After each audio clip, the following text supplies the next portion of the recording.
and silence all electronic devices. For those of you who have requested to speak, when your name is called, please come forward to the center podium. The countdown clock is displayed on the chamber monitor and will indicate how much time is remaining. A bell will sound when you have 30 seconds left. Speakers registered on consent agenda items will be taken following the announcements of any items being pulled from consent. Speakers registered on non-consent items other than public hearing and zoning cases will be taken following council announcements. Each speaker will be given 3 minutes to speak on all the items within those blocks that they registered to speak on. Before you begin your name, please state your name. Thank you. Good morning. Welcome to your Fort Worth City Council meeting. Today we have a special guest, Everett to my right, who is our mayor for a day. Everybody please welcome Everett. Thank you. And Everett, you get to call us to order, okay? We use the gavel too. I call this meeting to order. Great job. You did it. Today's invocation will be given by Pastor Robert Sample from the Holy Tabernacle Church of God in Christ. Is Pastor Sample here?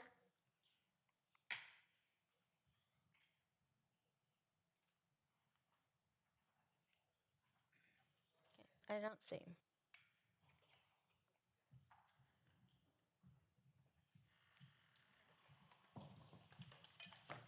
Please rise for the invocation and remain standing for the pledges of allegiance. Good morning and welcome all. Please bow your heads. Lord, we beseech you, your wisdom and your infinite patience as we embark in our civic process to have our city council meeting. Let us be respectful and actively listen to all differing opinions and render the best decision possible. In this we ask in your name, amen.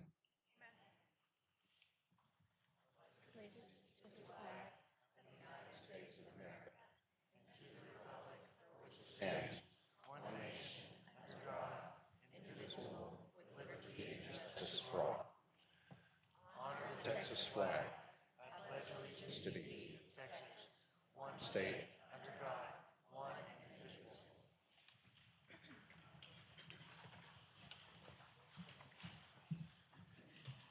Our first items will be special presentations, with the first one being recognition of honor in honor of World Homeless Day.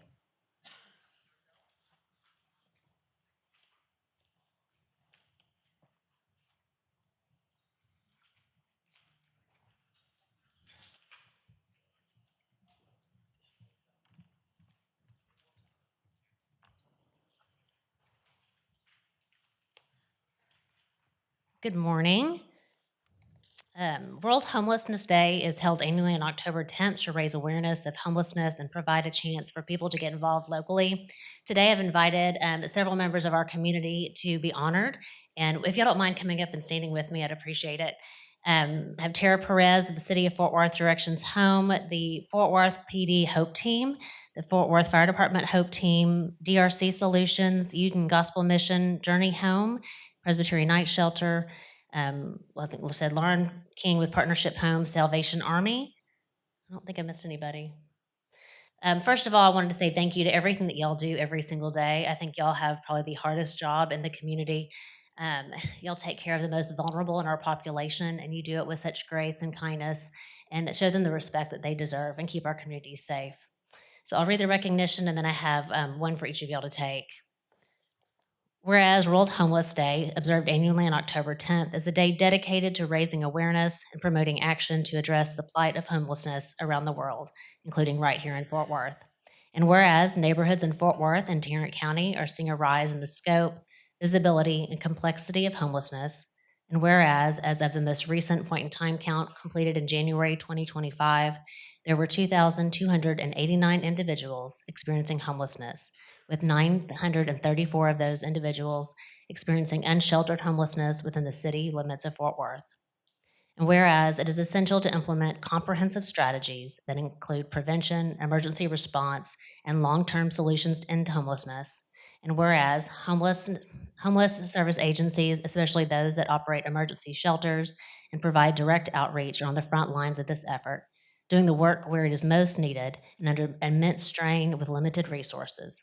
And whereas the City of Fort Worth is a committed partner to the local continuum of care that is made up of more than 40 entities, including nonprofit organizations, governmental entities, law enforcement, and healthcare providers, working collectively to promote a community-wide commitment to the goal of ending homelessness. Now, therefore, the City of Fort Worth does hereby proclaim October 10th, 2025 as World Homeless Day in the City of Fort Worth. Thank you for all that y'all do.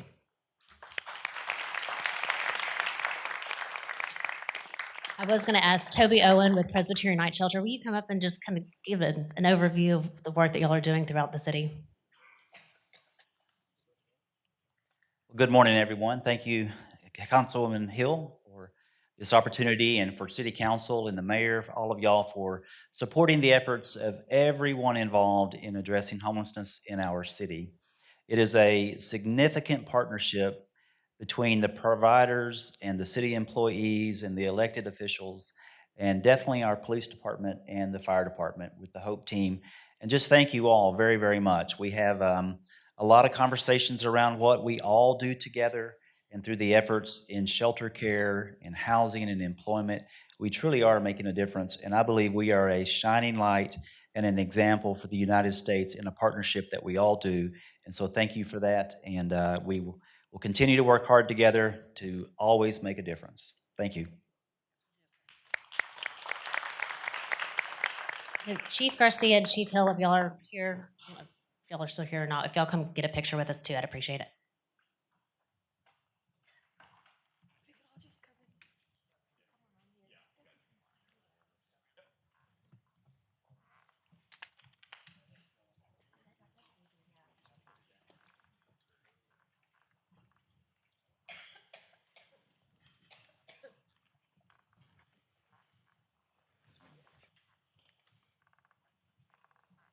Before you?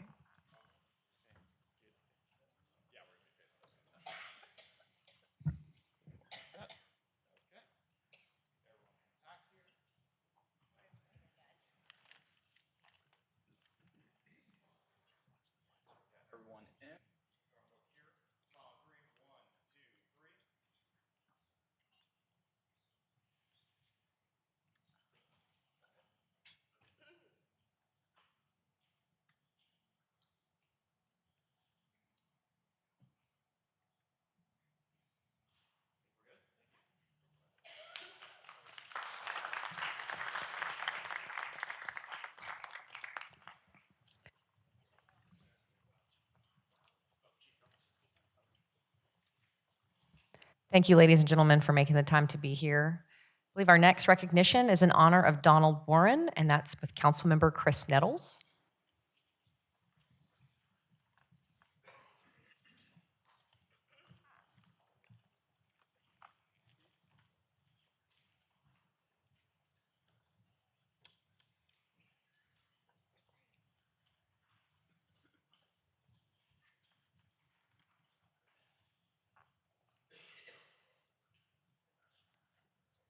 All right, Mayor and Council and the City of Fort Worth, I want to take the opportunity to honor someone who is special to District 8. And before I do that, we was here probably about a year or two ago doing the same thing for his lovely wife, Wanda, who's also in the room today. And so Don has been extraordinary help to District 8 through COVID, making sure the planning for development happens through multiple council members, Kathleen Hicks, Kelly Allen Gray, and myself. And it has been a true honor to have you on our team, supporting our offices and making sure great development and great planning in the city of District 8. Oh, in the city. Are you laughing at me, Alan? Okay, thank you. I mean, it is a city all by itself. Thank you. And so I have a recognition that I want to present to Mr. Bourne for over 16 years of service. The City of Fort Worth special recognition presented to Don Bourne for 16 years of service in the City of Fort Worth's Plan Commission. The City of Fort Worth proudly honors and recognizes Donald for his 16 outstanding years and dedication service as District 8 representative on the Fort Worth City Plan Commission. Donald's journey began in 2009 when he was approached by the former Councilwoman Kathleen Hicks for District 8. Although initially unfamiliar with the work of the City of Fort Worth Plan Commission, Donald's determination and commitment to public service prevailed in him investing in countless hours, attending training sessions, conferences, and striving to become the most effective on our Plan Commission. Over the years, his leadership and dedication has earned him the respect and the admiration of his colleagues. He has served as chair of the commission and was honored as the Planning Advocate of the Year in 2020 by the APA Texas Local Chapter. We certainly appreciate your dedication and your service to not just the District 8, but to the City of Fort Worth as a whole. Thank you so much. We appreciate you.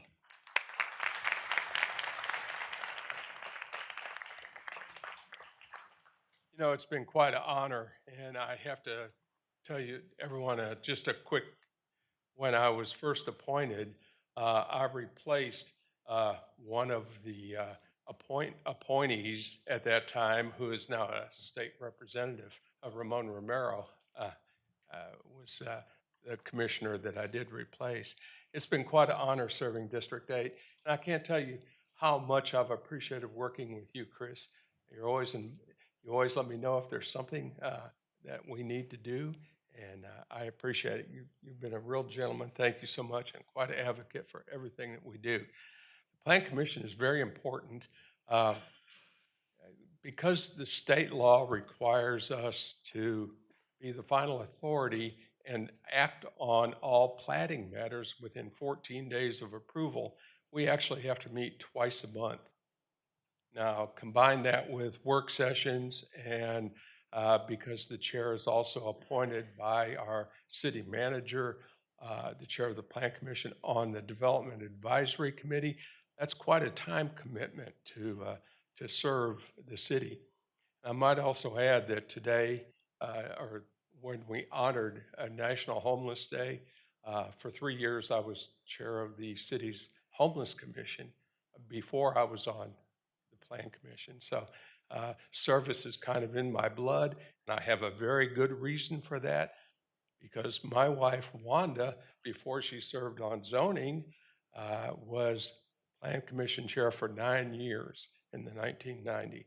So I've learned from a professional service person for the city of Fort Worth. She is absolutely wonderful, and we enjoy it. I have to say that I have encountered a great number of people along the way, both commissioners and developers and other professional people, staff people that have that same dedication. And along the way, we've had a few that didn't quite feel that way. Well, they get weeded out real quick. When you're in the service mode, there's no place for a singular agenda. You know, when you're serving, you actually need to serve. I appreciate the honor you're giving me today, and the void on those meetings is already being filled by other commitments. So thank you so much, and I hope that you'll join us at the reception later today. Thank you. That's right. Thank you again, Chris.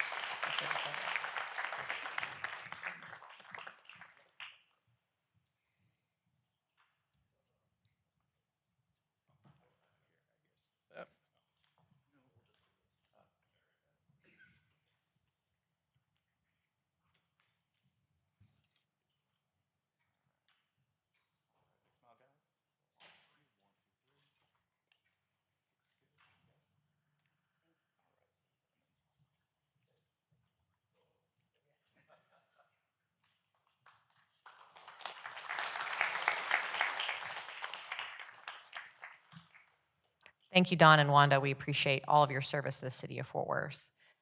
Our next recognition with Councilmember Michael Crane is Lena Pope's Safer Program's 10th anniversary. We have our friends from Lena Pope here today. Yeah, Mayor, we're glad that we're honoring Lena Pope today. We've talked about homelessness, and for almost 100 years, they've been helping dependent, neglected, and homeless children. And we're here today to talk about the 10th anniversary of the Project Safer through Lena Pope, and what y'all are doing, which is helping strengthening families. Many youth have been fortunate to be a part of the services. Heal, grow, find brighter futures together by focusing on accountability, education, and true family support. So we have representatives here. Shanna Hazard, who's Director of Counseling Services, Dr. Ashley Barnes, CEO, Jennifer Carpenter, Chief Program Officer, Katie Lanier, Chief Marketing Officer, and Jim Davidson, Tarrant County Juvenile Services. It really is a team effort to get it done. I'm going to read this and then invite y'all to speak. Lena Pope's Project Safer, Safety and Family Resiliency is celebrating 10 years of services to youth in Tarrant County, established in partnership with Tarrant County Juvenile Services, the Tarrant County District Attorney's Office, and Alliance for Children. Project Safer was the first and remains the only program in Tarrant County specifically designed to serve the unique needs of this population. Since its launch 10 years ago, nearly 300 youth and their families have successfully completed the program.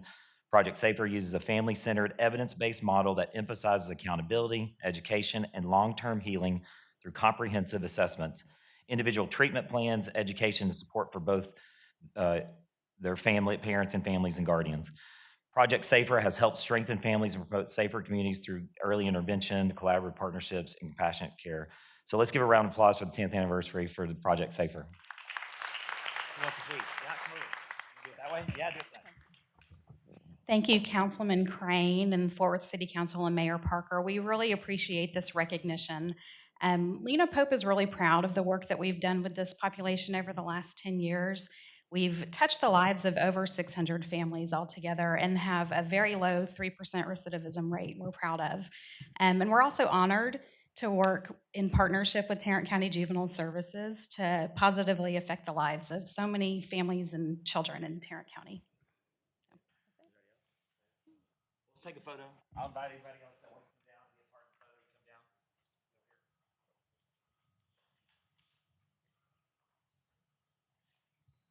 Let me get my settings set. All right, big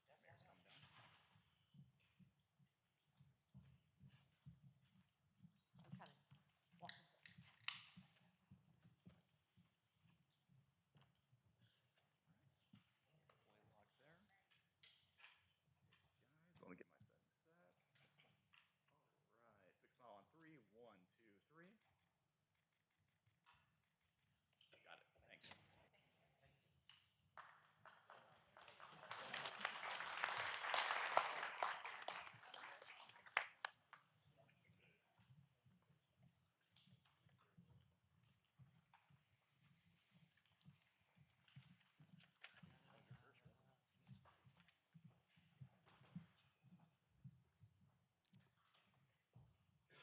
Next will be items to be withdrawn from the consent agenda or continued or withdrawn by staff.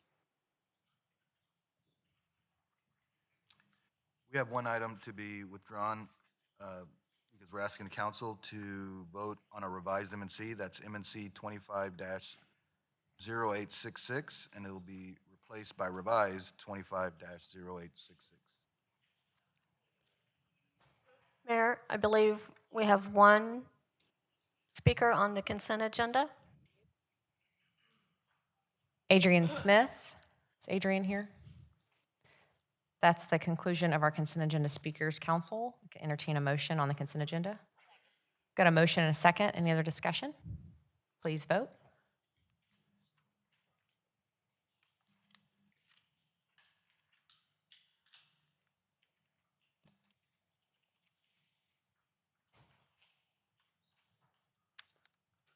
Motion carries. Next will be upcoming and recent events by council members. Thank you. Our first is Councilmember Carlos Flores.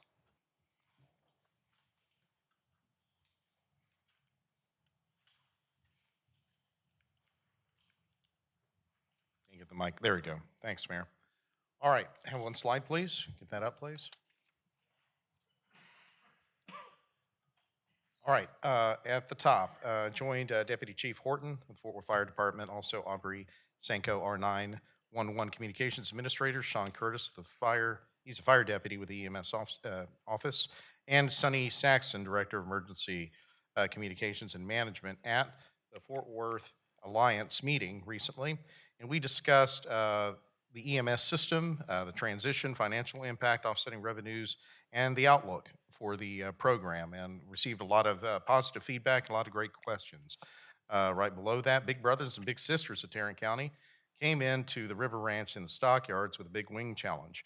Uh, I participated in that along with Councilmember Blaylock and Councilmember Crane, and we got kind of messy and devoured as many wings as we could in 5 minutes. And so the funds that we raised, I think there were about $30,000 towards goal, helps Big Brothers and Sisters to continue providing those essential mentoring services to the kids who need it the most. All right, below that, or next, I should say. There we go. Okay.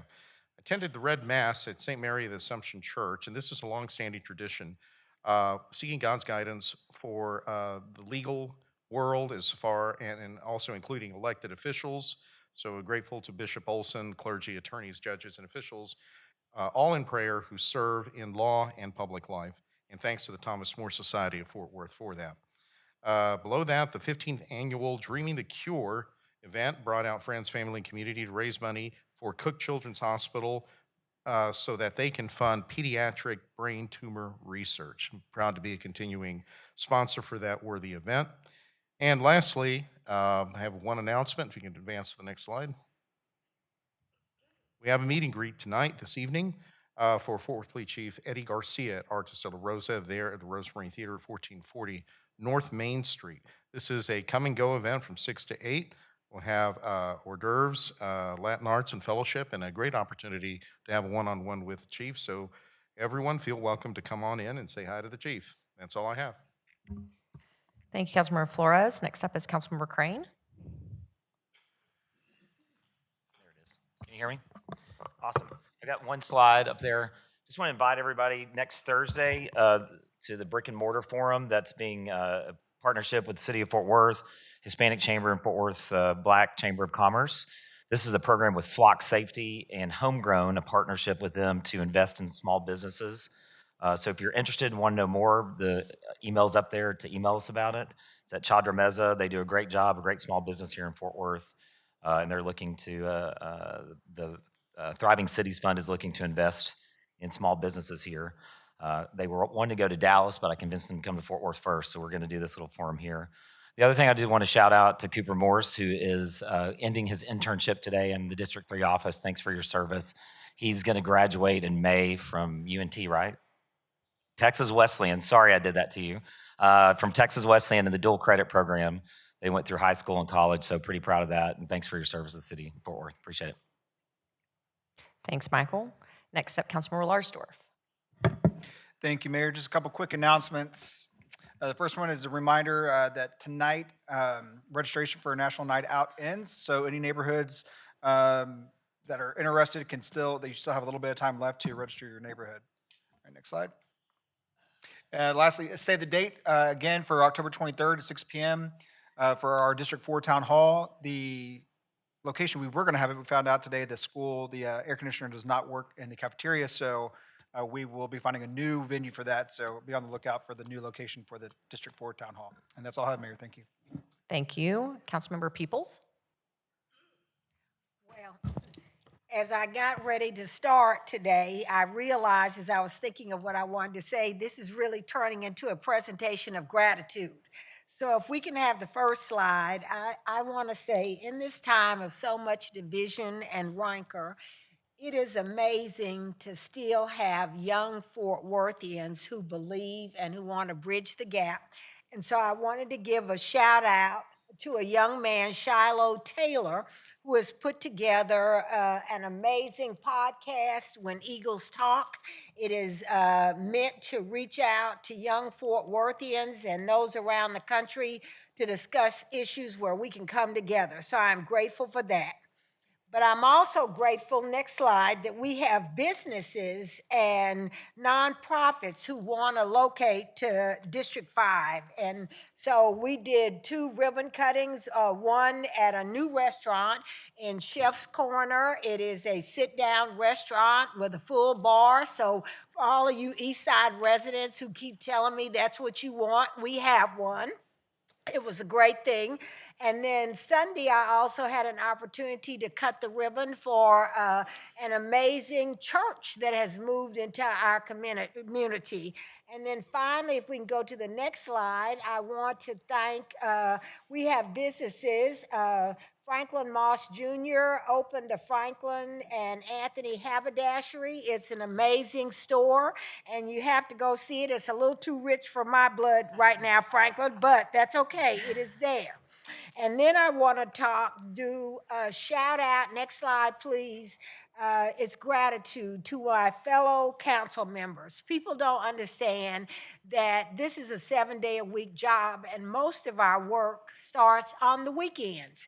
And so, gratitude to my fellow council members for giving up their time. So, Council Member Mayor Pro Tem Carlos Flores and I have been together. If we can go to the next one. I also have spent time this weekend. We have passed like ships in the night with Councilman Alan Blaylock. We were at the Mad Scientist Ball together. Also, Dr. Mia Hall, Councilwoman Dr. Mia Hall, and Councilwoman Elizabeth Beck, JD, and then Honorary Councilman Pepper, the little robot up there. We were at the Mad Scientist Ball, but I want to thank my fellow council members for giving of themselves, because I know what it takes to make all these events. And then finally, I am grateful to our unbelievable city staff. And so we are having rolling town halls. And so I want to thank those city staff that have been there. Martha Collins from Economic Development, Commander Andre and Antone Williams was there. Our NPO officers are there, Lieutenant Petrovich, my staff, Lisa Baker and Selena Vasquez, Olga Nolan, and all the other staffs. And so as we do these rolling town halls, I just want to thank the city staff for always being so proactive about issues. And I want to finally shout out, before I announce our next rolling town hall, we have an amazing, extraordinary employee, John Crane, who recently de-escalated a situation in our priority repair program.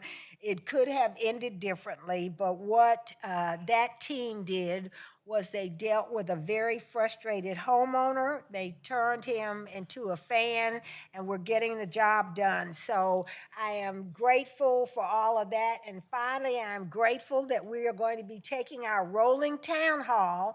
Our next one, we had one Saturday at Woodhaven at the East Branch Library.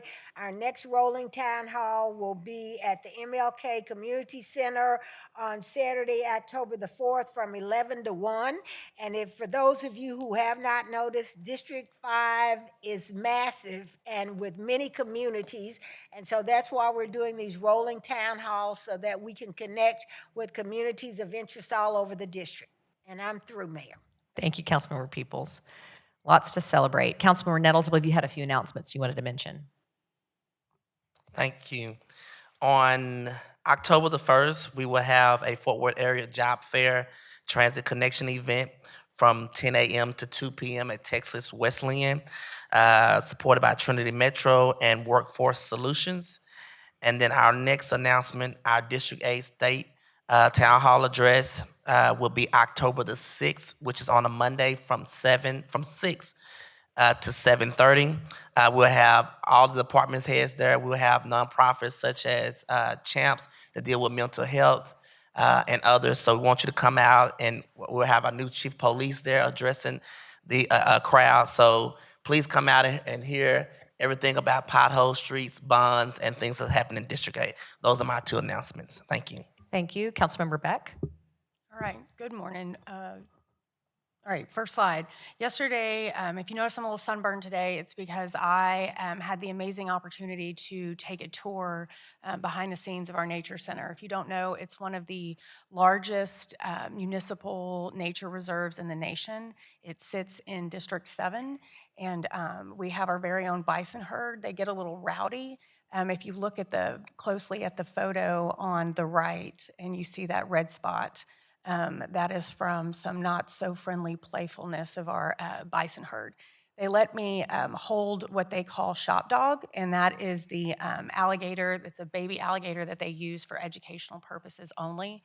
They wanted me to make sure that I let everybody know that those alligators do not get released into the nature center. So they are not responsible for the alligators. Those are a natural phenomenon. They did say it's the meanest alligator that they've had, and so I nominated them to name it Beck in honor of me, since they didn't have a name. Next slide.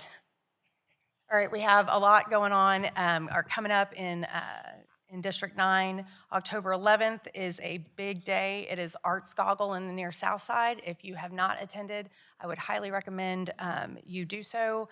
We shut down Magnolia, and it's full of local vendors and artists. It's fun for the whole family. October 18th, and that's from noon to 10. October 18th is the Rock and Roll Rummage Sale in the near South Side. It's always a fun event as well. Next slide. Okay, we have the neighborhood litter stomp on October 11th at 8 a.m. to 11, so you can wake up, stomp out some litter, and then head on over to Arts Goggle and enjoy the day. And then on October 2nd, Movies That Matter will have at 7 p.m. the Disruptors at the Modern Art Museum. Next slide. Okay, the Michelada Festival is back in downtown Fort Worth, October 12th. I hope you will all join me for what has grown into one of our biggest festivals in town. If you are a Michelada fan, there is Best in Show, and you always can take your liberty and try as many as you'd like. Just remember to Michelada responsibly. We also have some Burnett Park fall programming Tuesdays, our free yoga in Burnett Park from 5:30 to 6:15 p.m. if you need to get your Zen on after or before a council meeting. And then Wednesdays, every Wednesday, there is lunchtime music from 12 to 1 p.m. So I invite you to go enjoy your lunch in Burnett Park with some live tunes. Next slide. Okay, this one's fun. There aren't a lot of perks on council as much as people would like to believe, but one of the fun perks of having the zoo in your district is that you get some sneak peeks sometimes of really cool new constituents. And so we have 3 new babies at the Fort Worth Zoo, if you have not been out there to see them. We have 2 baby lion cubs, Imra and Tamu, and Tamu is actually means timid, and it's because he is actually a very timid little boy. But I can tell you that Imara is real spunky. So I'd invite you to go out there and see them. And then we also have a baby elephant. And so that baby elephant does not have a name, but that is where you come in. The Fort Worth Zoo is hosting a competition to name this baby elephant. They're all Texas-themed names, like Ladybird or Black-Eyed Susan and Susie for short, to go with the themes of the other elephants at the zoo. So I hop online and vote at the zoo's website for your favorite baby elephant name. And that's all I've got. Thank you. And Councilmember Martinez. Yes, thank you. So next slide, please. Yes, so I wanted to share that we attended the Fort Worth Public Library College Career Fair. We were very excited about that. Thank you to Fort Worth Public Library for hosting this event. Plaza. It was a great to bring this information to the resident, directly to the resident. Congratulations on a successful event. I believe this is their 3rd year at Laguna this event. I also attended Youth Entertainment La Gran Fiesta, their Hispanic that was at Perry Park. Wonderful event where the community came together. Shout out to Fort Worth and also to the West Meadowbrook Neighborhood Association for being a part of this wonderful event. Next slide, please. I'm also super excited to announce that the Meadowbrook Golf Course is reopening this Friday, October 3rd. And so it's open to the public. Golfer now because lots will fill up. And so we are also hosting a warrant forgiveness event on October 18th at the new Riverside. amendment offers residents who have any warrants the opportunity to warrant forgiven without the fear of being arrested. Goodwill envisions that community action partners will also provide free information for attendees. And so that is all I have for today. Thank you. Thank you, Jeanette. I believe that's the conclusion of our upcoming recent events by council members. Correct, Jeanette? That is correct, Mayor. We can now move to non-consent speakers, and I believe we have 10. Thank you. Our first is Saida Saeed, followed by Bob Willoughby.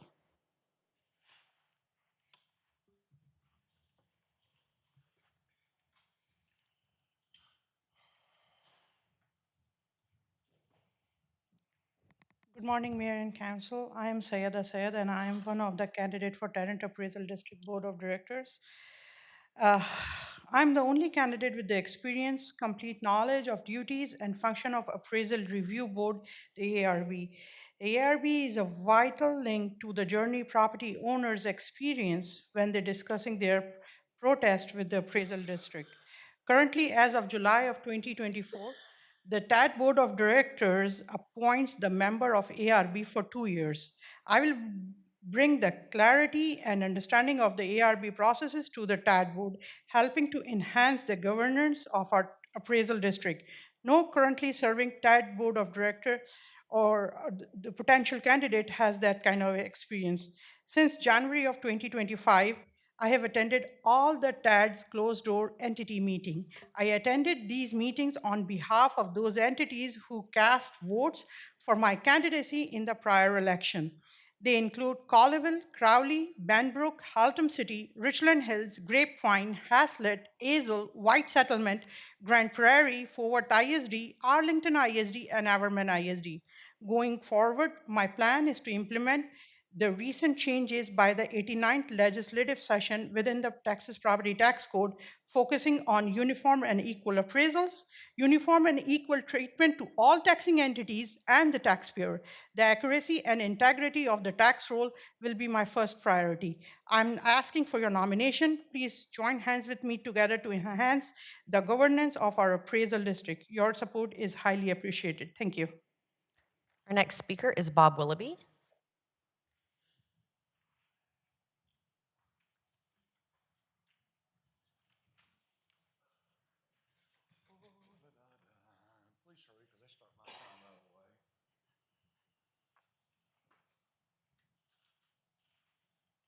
Getting that up there. I'd like for y'all to move that announcement by the city members to the bottom of the agenda, and you'll see no one will be here to hear it, and you can go home early. This coming up on resolutions here, the fourth time in a row, about free speech. The new agenda, that's resolution 25-420. You've lied constantly about this, that it doesn't take away free speech. You've actually lied about it. Crane's made jokes about it. It does take away free speech. Look at the council agenda. Where's the public comment? We used to be on this agenda. We used to be able to speak right here, 3 minutes on what we want to. The public presentation was on the council agenda before Mayor Parker. When Mayor Parker got in, she said, I'll just take it away. I don't want you to hear it. I don't want to hear you. I'll just take it away. You know what it does? It protects the criminals of the city, too. There's some good workers. I know there's some good workers in the city. There's some bad ones, too. And when you try to put their picture up, Mayor Parker takes it down and protects them. That's wrong. I'll tell you. Saying that this does not take free speech away from the citizens of Fort Worth is a lie. Just like you lied about me here in these chambers when you said I cursed at kids, Mayor Parker. Until you take that back, you're a two-faced liar. I'm not through. Our next speaker I'm is not through. Chris Wood, We're changing pictures. followed by EJ Carrion. Okay, good job. Please put that up the right way. Saying that this doesn't take away free speech is the same as Tombstone saying that this man died of emphysema. It's the same identical thing. That man did not die of emphysema, and you are taking away free speech tonight. And you're going to hear about it all year long, I grant you. Now, I don't know if the phones got tied up yesterday for me telling people to call, but when I tried to call city, I got bomb, bomb, didn't work. Maybe people did call in. Maybe people will wake up. And that's why you moved this up on the agenda. It should be in October. Last year it was October when we voted on, when you put this on here, and you moved it up because you know I was talking about it. The railroad it through. Keep your head down because you know it's wrong. It's the First Amendment, free speech is. And any of you that have been in the military, you're traitors. You are treason. You are nothing. To go fight for this country and then take away free speech, to vote against that. That's not it. Our ancestors died for that, and you're voting against it. You're a coward, and you are traitors. All right, sustained. Point Thank of order. you. Where's point of order? I know we're going to hear it. That's free speech. It's taken away. They got this point of order. That wasn't here either before Mayor Parker. You never heard point of order. I could come down here and speak about anything I wanted to, and you didn't hear point of order. But you get Matty Parker, all these little clowns up here start going, point of order. That's not free speech. That's communism. That's what you are. You're communists. When you vote against our right to speak at the city, you are totally wrong and crooked. Our next speaker is Chris Wood, followed by EJ Carrion.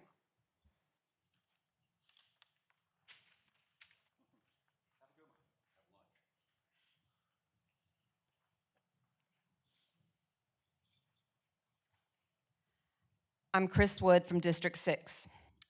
The proposed schedule for 2026 City Council meetings has 10 separate standalone public comment meetings instead of having public comments as part of the meetings where business is attended to. Reasons supporting this public comment schedule. First, the separate public comment meetings have less attendees. I personally get nervous when speaking in public. The lower attendance is calming and comforting to me and relaxes me before speaking. The more personal my speech is, the better I feel about the less people present at the meeting. Second, the council meetings where business matters are handled are stressful and tiring.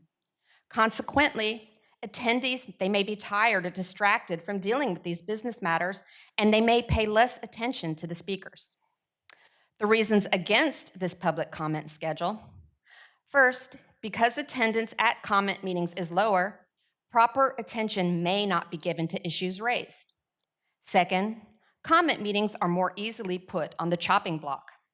There was not a single Fort Worth City Council comment meeting for November 2024, December 2024, and January 2025. 3 months without public comments is dangerous for a large city like Fort Worth. Some issues need to be acted on right away. So eliminating the avenue of speaking before City Council may result in negative consequences. Third, according to the First Amendment of the Constitution, Founding Fathers established the right for citizens to petition the government for a redress of grievances, meaning they have the right to communicate with government officials and express concerns to them. This is considered a fundamental right to free speech. It's a key aspect of a democratic system. Council members are more likely to attend the city council meetings where regular business is attended to. They are less likely to attend the standalone public comment meetings. This decreases the likelihood that a citizen can address a specific elected council member. Overall, I believe the reasons for having public comment meetings part of city council meetings where the business meetings are attended to, where the business issues are attended to, this outweighs the reasons for having separate public comment meetings. This is because public comments get more attention when not separated out to different meetings. Thank you. Thank you. Our next speaker is EJ Carrion, followed by Ken Shimanto.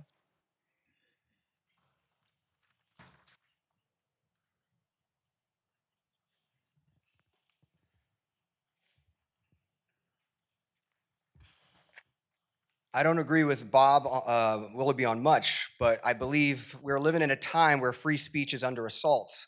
Across America, people are being silenced, from A&M professors to late-night hosts. We're sliding into a far-right authoritarian state. Reducing public comments in Fort Worth during this climate should be unconscionable. I admire Fort Worthians who come to this chamber and exercise their civic duty. What troubles me is how often this dais dismisses the disgruntled regulars and ultimately perpetuates a culture in our city that stigmatizes people who speak up. However, if you look at public engagement over the last few months, more people are showing up. More voices are being raised. The facade that public comments is fringe behavior is becoming eliminated. And just as Fort Worthians are having the courage to champion the city they desire to build, this dais is considering slashing their appearances. Public comments is fundamental to a thriving democracy, and it's one of the few unfiltered ways people can hold their government accountable. If anything, this council should expand opportunities for residents to be heard, restore public comments at every meeting as we had before Mayor Parker made the change in 2022. It's too convenient that now that people are holding you accountable and seeing through your y'all means all rhetoric, you seek to limit diverse voices. Without public comments, only elite funders and private receptions will guide our city's future. Councilwoman Hill, I see tonight you're hosting a fundraiser with Mike Berry, the tycoon who built Alliance, Texas, the affluent Moncrief family, and billionaire John Goff. My critique to you is that you should speak to everyday residents with as much enthusiasm as you give to your donors. I've heard you say barely 10 words during public comments, and that is concerning given the amount of money you raise in this city. Lastly, the council member with the poorest attendance in public comments, Councilman Crane. You have missed 40% of public comments through August, which does not include the ones where you were virtual and disengaged. The people recommend you have the highest attendance in Fort Worth rather than the highest travel expenses. Fort Worth is in a metamorphosis. We're becoming one of the largest, most diverse cities in the nation. These are the moments when leaders must be sponges, listening, learning, and absorbing the hopes of the people. Without more public comments, we will continue to fall to the Fort Worth way, where decisions are decided on between the people in elite clubs with the deepest pockets. Our next speaker is Ken Shimato, followed by Mindy Tackett. Is Ken present? Mindy Tackett will be followed by David Martinez.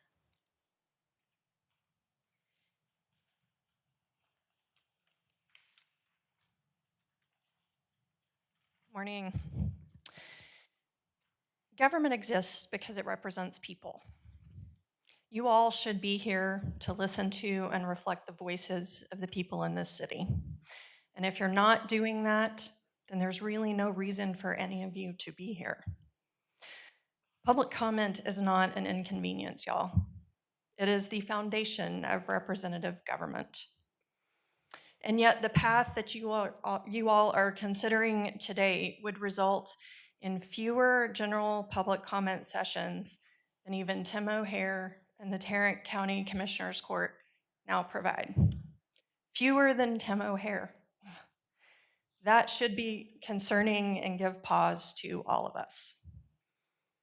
When Tarrant County, under this current leadership, is offering more frequent space for public voices than this council, what message does that send about your priorities or your commitment to transparency?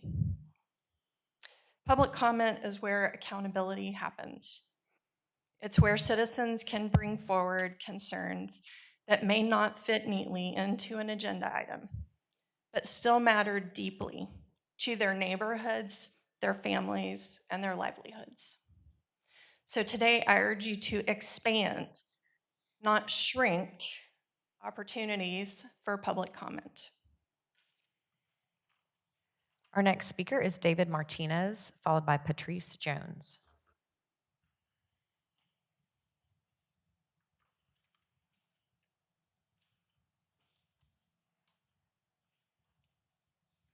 Good morning. My name is David Martinez. I was signed up to speak about the $6 million giving to Alcon. I believe was it? Sorry. Anyways, I was hoping that in District 8, I was hoping that the funds also would include our students at Odie Wyatt High School for the students in Carter Park. A lot of people don't know Odie Wyatt is our high school that's on Seminary. Well, a lot of students come from other parts of the city also and attend there. And I would like those funds also to include maybe having job fairs, things like that at TCC South Campus and at the Odie Wyatt school events. But I also want to bring attention to why I'm wearing this orange shirt. It's not because I'm working construction. It is also to bring awareness that in 1891, the United States government made it a rule where Native American indigenous children were taken from their mothers, like myself. It was practiced until 1978. where the Indian Child Welfare Act was enacted. When you see somebody wearing an orange shirt, it's to represent the children that were murdered and abused on these in these schools that they were sent away and taken from their parents. And a lot of stuff doesn't get brought up in these meetings, gets put aside. But I would like you to also know that it was 1970. It was 1978 also where we were allowed first to dance. It was a federal crime for Native Americans to dance up until 1978. I was 4 years old when we first were allowed to dance on the reservation. It is, I would like for us to also look at the things that for Native Americans that we have contributed to society throughout the years. We have the highest demographic in combat veterans in the United States nation's history. Um, all branches, things like that, my family included. I'm Chiricahua Apache. I'm the descendant of Chief Geronimo. I would like you to also know that as I work more for South in the South Side, I would like to see more engagement for our community. Thank you very much. God bless. Our next speaker is Patrice Jones, followed by Adrian Smith.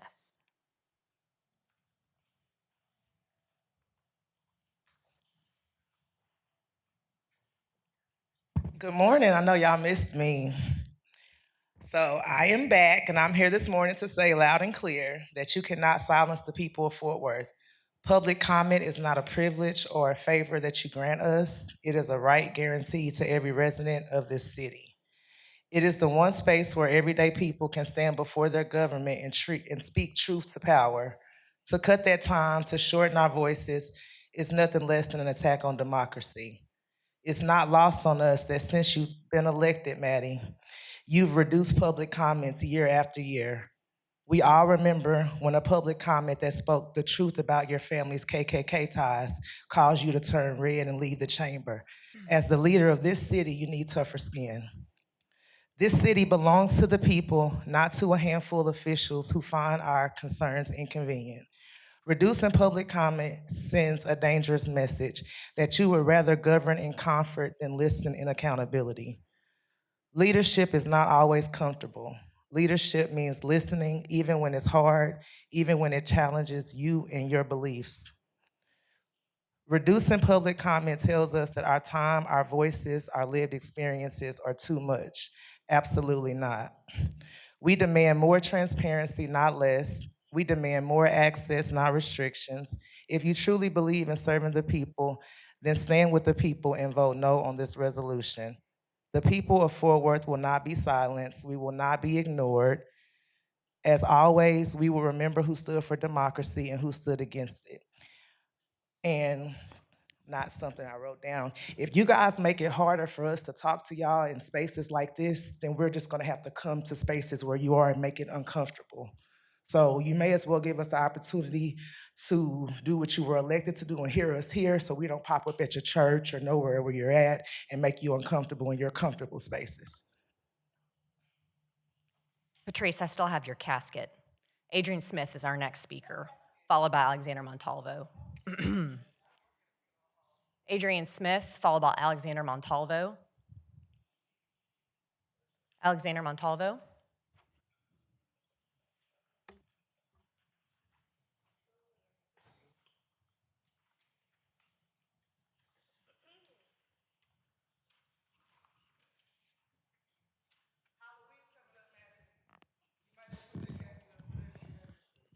So I think everyone can see why public comments are important because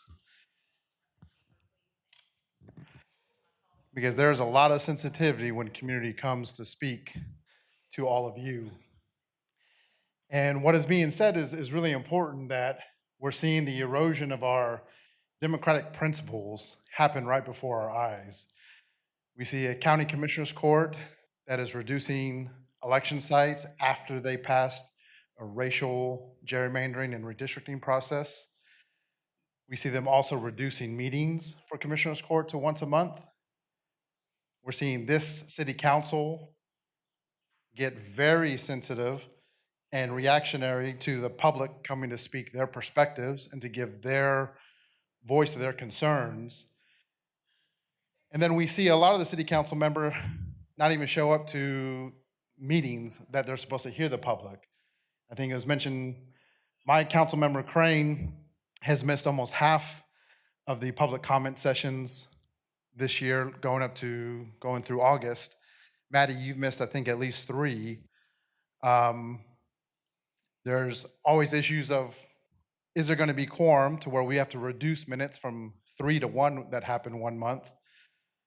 And so there continues to be this restriction of the people's voices, and this cannot be accepted. I move a request to all of you to make a motion to not only double the amount of public comment meetings, but to add public comments to every city council meeting that y'all have. So whether it's at 10 a.m., 6 p.m., or wherever, there should be a spot for public comments for the community to be able to speak about the concerns. We should be working to increase the voices and perspectives as we celebrate 1 million people in this city. That's doubled in the last 20 to 25 years. And yet, over the last couple of years, we've been working to restrict that. That is moving in the opposite direction. That is moving into the direction of only giving voice to people who have privilege, who have dollars, and that shouldn't be the kind of city that we're trying to run. There are a lot of issues, a lot of problems that we have to solve, and community want to be able to speak to that. And this is a space that they get to speak to every elected official who represents them on city council, including the mayor. And so as y'all continue to erode the voice of the people, just know that this is not going to help our city. This is not going to help us solve our problems. And ultimately, it's going to continue to motivate people to look towards leadership that actually wants to work with community, that actually wants to serve the people versus protecting institutions, industry, and their donors. Make a motion to increase public comments in this city so that the people's voice can be heard.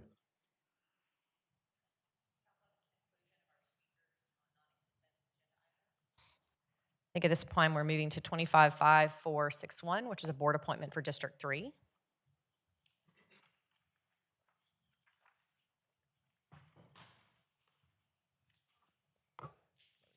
Man, at some point I'm going to figure out this microphone. Okay. Request your consideration to appoint the following individuals to the board below with the term effective September 30th and ending October 1st, 2027. Emmy Luck, first term Library Advisory Board. Request your consideration to reappoint the following individuals to respective boards with terms effective September 30th, 2025 and ending October 1st, 2027, except for Building Standards Commission, which will end on September 30th, 2027. William Runyon Jr., second term Aviation Advisory Board. Jonathan Lyden, first term Building Standards Commission. Stephanie Musey, second term Historic and Cultural Landmarks Commission. Joseph Romero, second term Pedestrian and Bicycle Advisory Commission.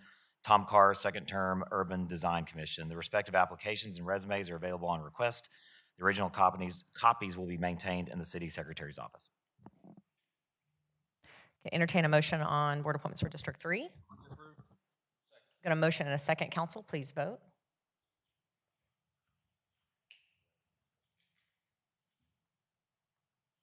Motion carries. Next is 255465, District 7. Thank you, Mayor. I request your consideration to appoint the following individual to the board term effective September 30th, 2025, ending October 1st, 2027. Sharia Pena, first term Community Development Council. The respective application resume are available upon request. The original copies will be maintained in the City Secretary's office. Second. Got a motion and a second, council, please vote. Motion carries. Next is 255466, board appointment for District 8, Councilmember Nettles.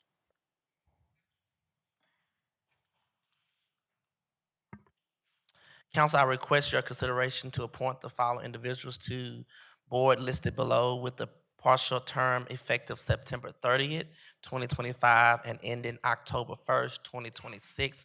Andre Smith to a partial term for the City Plan Commission. The respective applications and resumes are available upon request. The original copy was maintained in the City Secretary office. Got a motion and a second, council, please vote.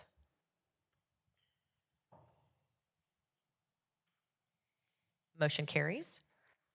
Moving to 255467, board appointments by council district 9. Councilmember Beck.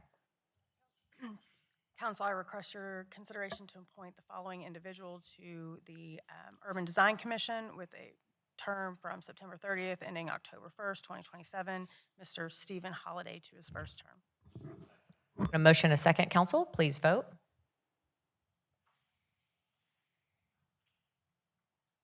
Motion carries. Next is 255468, appointments from District 11. Councilmember Martinez.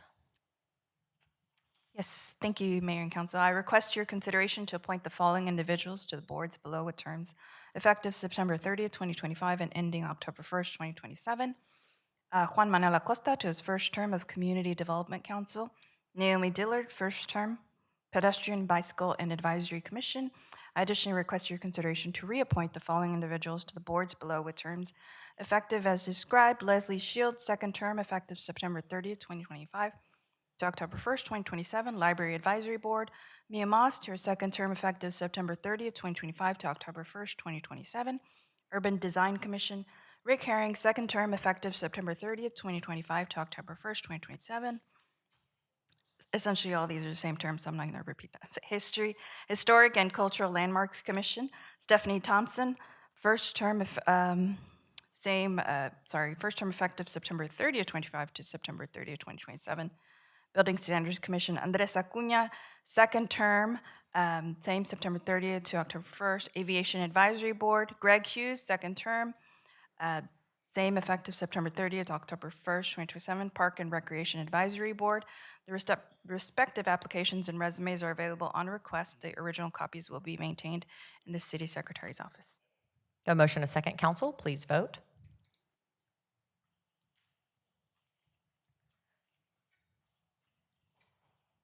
Motion carries.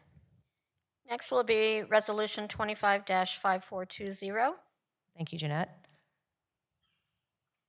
Councilor Reynolds.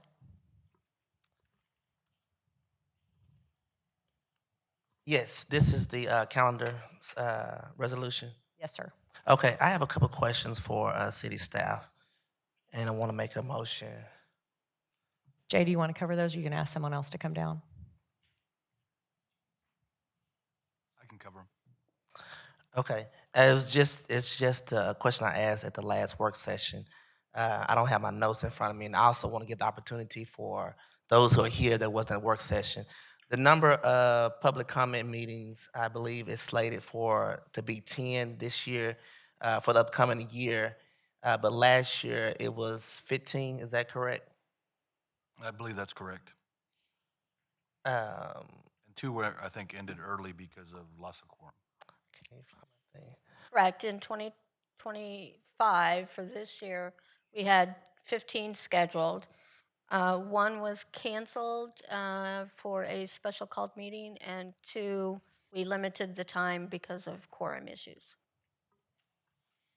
Okay.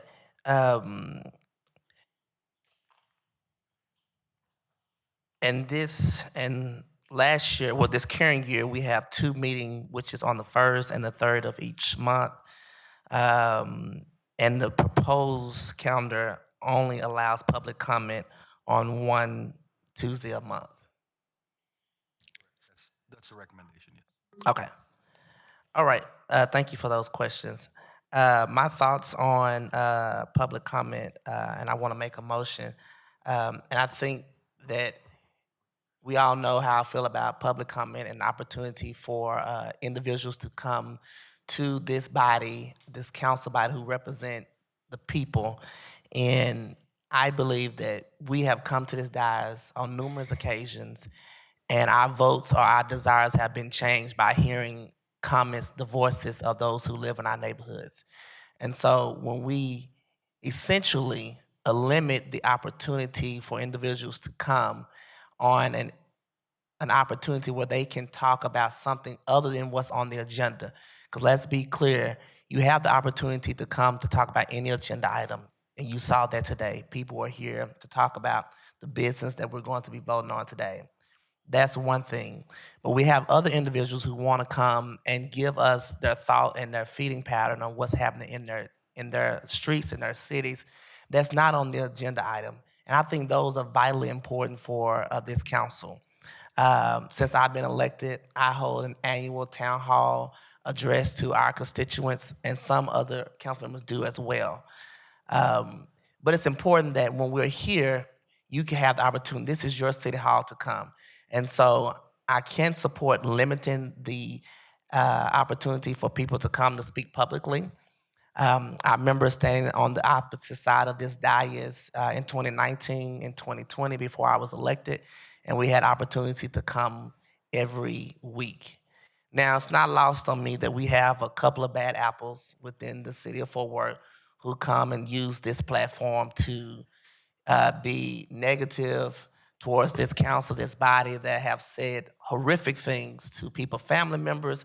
I've been one, the others on this council, and I understand how that makes you feel. I understand how it makes our family feel because my kids watch council as well. Understanding all of that, I still cannot stomach to reduce the public comment. And so today I want to propose an alternative, well, a motion today where we will add public comment back to at least one of our council meetings. So as we did this year, have twice a month, we will have that as well. And so I want to add those public comments to the day meeting. I think if someone's going to take off their job and come during the day to give us public comment, then we should allow them to do that. And so my motion today is going to be, I move to approve this resolution with the following changes.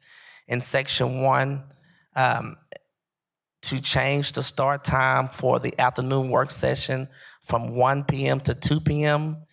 and to start the start time of executive session from noon to 1. That's in a conversation I had with a fellow council member and the mayor. And then also in section 3, to add language to require the city manager to include a public comment section at the end of each day meeting, in addition to. Got 2 seconds here. Okay. And then Councilmember, I don't want to cut you off. Is that the conclusion? Okay. I was saying in addition to what we already have, yeah. Okay. Councilmember Peoples. No, I was just going to say, and I thank Councilmember Nettles for saying that. This is what we signed up for. This is the job that we signed up to do. And so that means that we have to listen to the good, the bad, and the ugly. And for those of you who know me, I don't ask anybody to do anything that I wouldn't do myself. So yesterday, I was in the field at a disgruntled resident's home with our city staff, because I believe that our city staff should not have to take this, but we ran for office because we wanted to serve the citizens. So I believe that public comment is necessary. I have been on the receiving end of negative public comment, and I'm prepared to be on the receiving end of more. But we can't make decisions unless we know what our residents are thinking, and to limit public comment is the wrong direction for a city our size. Councilmember Dr. Hall. Thank you. I just wanted to go on the record with, I was a part of that conversation with Councilman Nettles and with Mayor, and I think that it was, I agree that we should not be limiting our public comment. I think that the recommendations to adjust the meeting schedule, the day meeting schedule, to include a public comment that would give our residents not only an opportunity to speak in evenings, but also to give residents who would be available in the daytime hours, the business hours, an opportunity to come here as well. I have to say, I share the sentiment that public comment is a part of the democratic process. I come from a different body or board where we had public comment every single meeting. I think it's actually required for school boards, but I don't want to limit public comment, certainly not reduce the opportunities, and I support the proposal that Councilman Nettles has put forward for us. And Councilmember Flores. Yes, thank you, and I respect the positions that my fellow council members have taken thus far. I'm going to offer another perspective for your consideration. All right. The proposal by Councilman Nettles is to add to the day meeting, if I understood it correctly. And while we're able to do that, um, I don't know if I should phrase this in the form of a question or not, but it's an observation.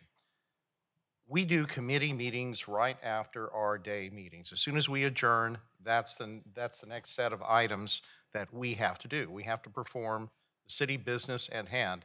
And at each of those committee meetings, which several of us serve on, there is a public comment portion. Now, I can tell you that I've been here longer than any other of the council members, and I don't see any public there. That's a grand opportunity to speak on those topics. And I use the word opportunity because merely providing a certain number of meetings does not guarantee that opportunity will be taken. So consider that. There is lost opportunity to address council on matters at hand at those committee meetings. It's never taken up by anyone. And then I also want to clarify something else. Because I served with the previous mayor, the meeting schedule for council meetings was different. It was all loaded onto one day. And those days were very long, they were very arduous. Staff that was here at the time can attest to that. By the time we got to public comment, it was at the very end of the day, and we were ragged, and people were leaving. They have jobs to go to the following day. It was not an effective use of that opportunity. So when Mayor Parker was elected, she sought input from all the council members so that we could retool this to be more effective use of time. Not just our time, not just staff time, but the public's time, to make it more available for all of you to address us. That's why we have day meetings. That's why we have night meetings. So there are avenues of communication here to us. And while one can look at the number, and I agree, compared to the current year, there is a reduction in the amount of public meetings. But if you look in the past, that varies because every year council considers and gives input to the city secretary as far as what changes we want. So I'm just opening up the floor for further conversation about that because that's another way of looking at it. Councilmember Crane? Yep.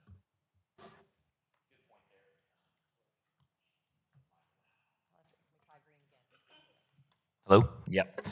Good point there, Mayor Pro Tem Flores. What I'll say to this is I'm not supportive of this amendment because I'll tell you why. I look around this room, and if I believe at least half of you or more have my personal phone number. And for those that don't, I'll give it to you, 817-677-8258. If you have a real issue, a real problem, something you want to solve, whatever it is, want me to be somewhere or whatever, call me, text me, whatever it is. So if we're talking about public being able to give us input, may not be able to do it in this forum, but I can tell you that all of us, as we do these presentations, are out and about. We're here doing our job. We're doing all that. So if you want to reach us, you can do it through the normal channels, through the office, all of our 817-392-8803. Christy and Jason do a great job of getting back, and I do too, if it needs to be addressed that way. Email district3@fortworthtexas.gov. Email michael.crane@fortworthtexas.gov. Happy to get those emails. So I'll say this, if there are true issues that need to be resolved, and you need to reach us, very accessible, all of us are. So I see that the time that we're spent here in public comment means we don't have a Tuesday night out where we can go to a neighborhood meeting, we can go meet with people, et cetera. So I won't be supporting this amendment as part of it and sticking with the schedule as proffered by the city staff, city secretary looking over all of it, and city legal. Councilmember Larsdorf? Thank you, Mayor. I agree with Councilman Crane on a lot of the issues spoken there. Whenever I look out in the crowd right now, I see if we actually had all the city staff and media leave, I think the room would nearly be empty.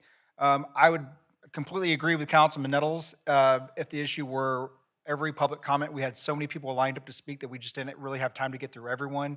We had to continuously cut down time because there were so many people lined up, but we don't see that need. And like Councilman Crane said, I've met with residents numerous times at Black Rifle Coffee, cold beverage at Truck Yard, some mocktails at Firebirds, plenty of opportunities to actually meet with residents who want to see meaningful change. I think the issue with the public comment is you don't really get that back and forth dialogue where you can ask questions, get answers, bring some subject matter experts to the table and actually solve the problems. It's a lot of the same song and dance, which I'm happy to listen to, but I never really hear a lot of solutions. And so that's why I prefer to handle our business actually in the district, and then allowing city staff to actually do their job instead of having to sit through this while we discuss this right now, when they could actually be out taking care of a city of 1 million people and actually doing the job that you all as taxpayers are paying them to do. So I support the current schedule as written. I think when we have a lot of angry folks come down and speak, absolutely, you won't find somebody more appreciative of our First Amendment rights, and being called a coward, that's just ridiculous. And then to come down and listen to threats too, sure, we signed up for this. This is what we signed up to do as elected officials. City staff, they applied for a job to actually get work done. So I want to allow them to do that. And I think this new schedule will allow them more time to do the job that we're asking them to do. And as far as the threats go, I think that's that's laughable. I think speaking with the city attorney, she probably wouldn't want me to say F around and find out, so I won't. But I will say, please test that assumption and then take note of the results. I think it's incredibly disheartening to hear residents sounds like threatening elected officials while we're up here volunteering to do our job. And lastly, I want to thank staff for taking the time to put together a thoughtful and meaningful calendar that allows us to not only hear public comment, but also get the work of the city done. And lastly, I will leave on some good news for those on the dais who want additional public comment, and those in the audience or out in the city who want more comment. I did confer with city attorney. I'll let her correct me if I'm wrong in this at all. But after city council meetings, there's nothing that stops council members, as long as there's no quorum, from meeting with residents afterwards down the gallery, out in the hallways, wherever it may be, to hear additional comment. So that is still an absolute opportunity that they can take, and I'm sure that they will set some of that time up with you to hear those concerns. I know whenever I've missed public comment, those on the list that I know actually want to see change and not just have a soundbite for YouTube or podcast, I've actually called those residents. David Martinez, he already left. I called him. We spoke for 45 minutes and actually had a conversation. So he had far more than just 3 minutes to get a one-sided conversation. So like Councilman Crane, I invite anyone else who wants to see meaningful change and wants to actually talk about solutions, contact me. I would love to meet with you somewhere in the district, District 4. We can meet, we can have dinner, we can have coffee, we can have a cold beverage, and we can work together for meaningful change. That's all I have, Mayor. Thank you. Councilmember Hall. I think that it's also noteworthy to mention that on Tuesdays, we have Tarrant County Commissioners Court meets on Tuesdays. That's a morning meeting. Fort Worth ISD meets on Tuesdays. That's an evening meeting. If we limit public comment to one Tuesday a month and we choose it to be an evening or morning, then we actually don't allow our residents to have a voice in other spaces. They have to pick and choose where they want to bring forth their concerns about our school district, our Fort Worth city, and our county.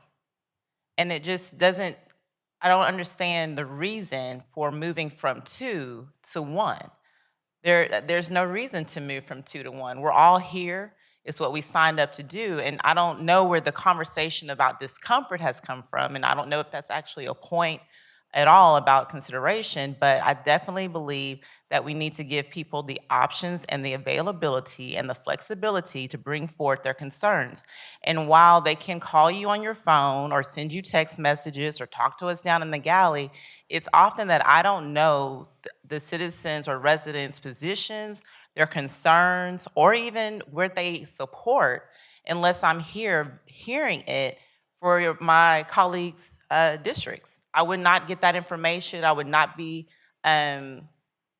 have an opportunity to hear their sentiments. And so I believe that public comment, we don't need to restrict it any further. I think that Councilman Nettles has put forth a great opportunity for us to split the baby and be available and amenable for not only on this dais, but also be available for our citizens. Councilmember Nettles. Yes, I just wanted to actually rebuttal a few comments that were spoken about the other opportunity. I want to make it clear that, yes, when Mayor Parker was elected, we came up to a new schedule. And in those work sessions and in those executive sessions, I agreed with that work section, with that limited to 2 meetings. I didn't vote to support it, but in the meeting, I voted to support it as a group of a body, to limit it to 2. But on the dais, I voted against it and I didn't argue it, I just took the no vote because I felt like we should have it every week. So I compromised 2 or 3 years ago. I'm not asking for us to go back to it was before all of us got elected. I'm asking us just to keep it as what we agreed to 3 or 4 years ago. 2 times a month. And this also gives a better time, a time in the evening and a daytime. I think that it's important that people have the opportunity to speak on the record what their issue is, make it public, not known just to us individual, but in the media and everywhere. It is important for all of us because I represent District 8. I lead the charge for District 8, but Macy Hill votes on stuff in District 8. Deborah Peoples votes on stuff in District 8. And so I second the notion where Mia Hall talks about I need to hear from other districts in a public setting like this so that I can know how that individual feel. You'll see votes tonight where people will vote against and for projects that I have in my district. It's because their own individual interests or their own individual, they heard from their constituents, they hear from their city members. And so I think it's important that we have a public setting.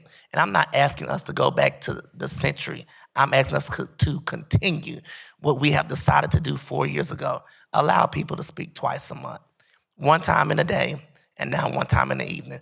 Those are my sentiments. Councilmember Peoples. I was just going to say, and I respect all my learned colleagues up here, but when you have public comment, it goes on the record. When people have sidebar comments with us at individual events, and I was out all weekend. I had 4 events on Saturday and 3 events on Sunday and events yesterday, and people come up to me all the time, but it's not on record. And the whole council doesn't get the benefit of hearing that. And so I just believe we're good stewards of our jobs and the things we were elected to do. And part of that is listening to our constituents and our residents. Councilmember Beck. Public comment is incredibly important because it's the public forum. It's our audience. It's the time in which we are the audience, and we are here to listen to the concerns of residents. Like my colleagues have said, I try to make myself incredibly available to residents that have questions, concerns, complaints via me personally or through my office. But the truth is that oftentimes people find their way to City Council in different methods. More than once, more than twice, I've seen someone sign up on this, on our public comment, seeing that they were a District 9 resident, and reached out to them or gave them a call or talked to them when they came here for public comment. And it's the first time that I'd heard about their complaint. And I said, well, why didn't you reach out to my office? And a lot of them just, well, I didn't know how to get you, but they figured out how to speak at public comment. And so by allowing that, we give people more opportunities to connect with their council members in a way that they feel comfortable. And as elected officials, I think it's important that we meet people where they are. And in doing so, we do that through public comment. I also want to talk about how special Fort Worth is to have public comment. We are not legally required. There is no state law that requires us to have an open public comment session in the city of Fort Worth. There's cities in the state that don't offer that resource to their residents. I think having public comment makes us special here in Fort Worth. I think it sets us above the rest because we are providing that opportunity for redress. I'd also like to address the comment made about, well, we don't have people busting down the doors to get here. And I know you weren't able to be here for some personal reasons last Tuesday, but we certainly had them busting down the door last Tuesday. And cyclically, we have that happen often. But you're right, we don't typically have people, gaggle of folks coming to speak. So to that, I say, then what's the harm of having the meeting? It costs us maybe 30 minutes of our time to sit there and listen. So I take the opposite opinion of that. We don't have a lot of people, so it's not really an inconvenience to me to sit here and listen. It shouldn't be an inconvenience to anyone else because we did sign up to be to be uncomfortable at times, and sometimes to be comfortable. Okay, council, we have an alternative motion on the floor from Councilmember Nettles. So if I'm correctly, and we'll vote on that motion first, correct? Okay. Got a motion by Councilmember Nettles and a second by Councilmember Peoples. Please vote.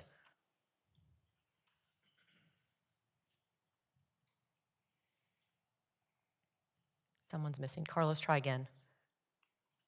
This is Councilmember Nettles' motion, and then we have to vote on it, and then whether or not it passes, then we go to the next motion.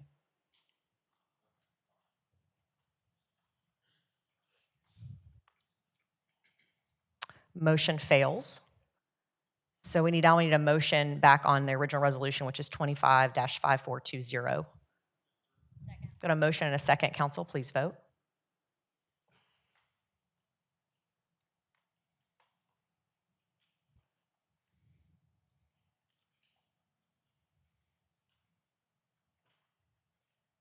Councilmember Hall, try one more time. Thank you. And motion carries. We'll now move to 25-5456. This pertains to Council Districts 9 and Council Districts 11. Councilmember Martinez. Thank you, Mayor. I just want to thank staff that have worked with the Rosemont Neighborhood Association.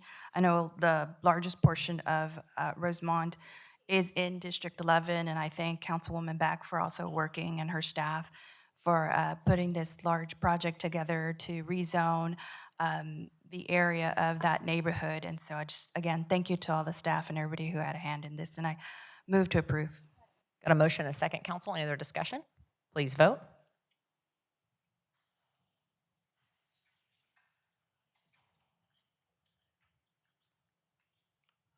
Motion carries.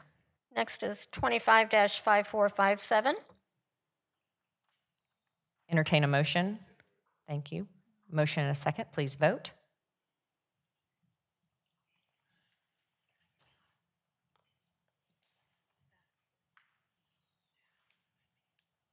Motion carries. Next is 25-5458. Motion and a second. Any other discussion? Please vote. Councilmember Blaylock, again, thank you for your service on TAD. We appreciate you. Councilmember Nettles, try one more time. Thank you. Motion carries. Next is 25-5464. Staff is available for questions, council, if there is any. No questions, Councilmember Blaylock? Motion to close the public hearing and act on the M&C. Got a motion and a second, council, please vote.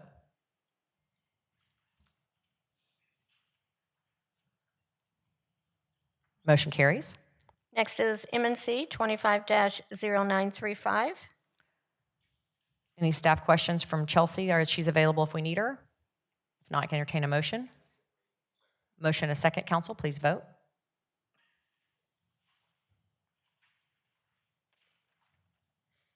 Motion carries. Next is ZC-25-131. Councilor Nobles, we do have a few speakers on this item. Our first is Bob Riley, followed by Rhett Bennett.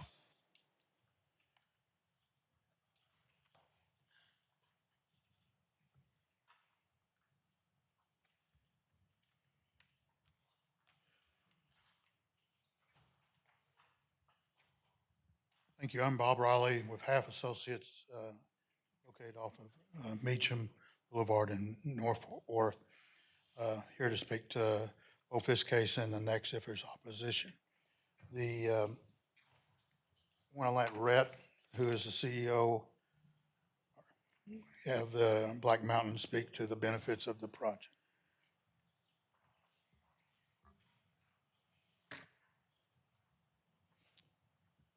Morning, council members. Great to see everybody again. everyone's familiar with the project that we've been advancing in Southeast Fort Worth, digital infrastructure. We feel like it's going to be one of the largest economic developments in the history of Tarrant County. Ultimately, at full build out, over $10 billion of investment. We think that will bring tremendous benefits to the community, new fiber optic lines, new power infrastructure, upgraded roads. The entire effort over multiple years will sustain thousands of jobs. Direct employment will be in the hundreds of high skill, high wage jobs. And really, one of the benefits we think is it gives local youth an ability to have high paying jobs in their area without having to move away. As it stands today, over 90% of data centers in DFW are in Dallas. So we think that's a real positive. And then indirectly, each job supports 6 indirect jobs: restaurants, retail, coffee, getting gas when they leave work. So we think the economic benefit's tremendous from a local tax revenue perspective. It'll, at full completion, generate over $8 million a year in local tax benefits without putting additional stress on students and seats, et cetera. So we think the additional proceeds ultimately over a 30-year life or hundreds of millions of dollars of tax income to the city. We think that can really be used to enhance the lives of Fort Worth residents. So we're excited about the project, continue to grow it. I'll let Bob speak a little bit to the zoning details, and then I'll jump back in. The application for 131 is for 119.06 acres, and it parallels the exact same conditions that this council approved on January the 10th, which resulted in PD 1435. It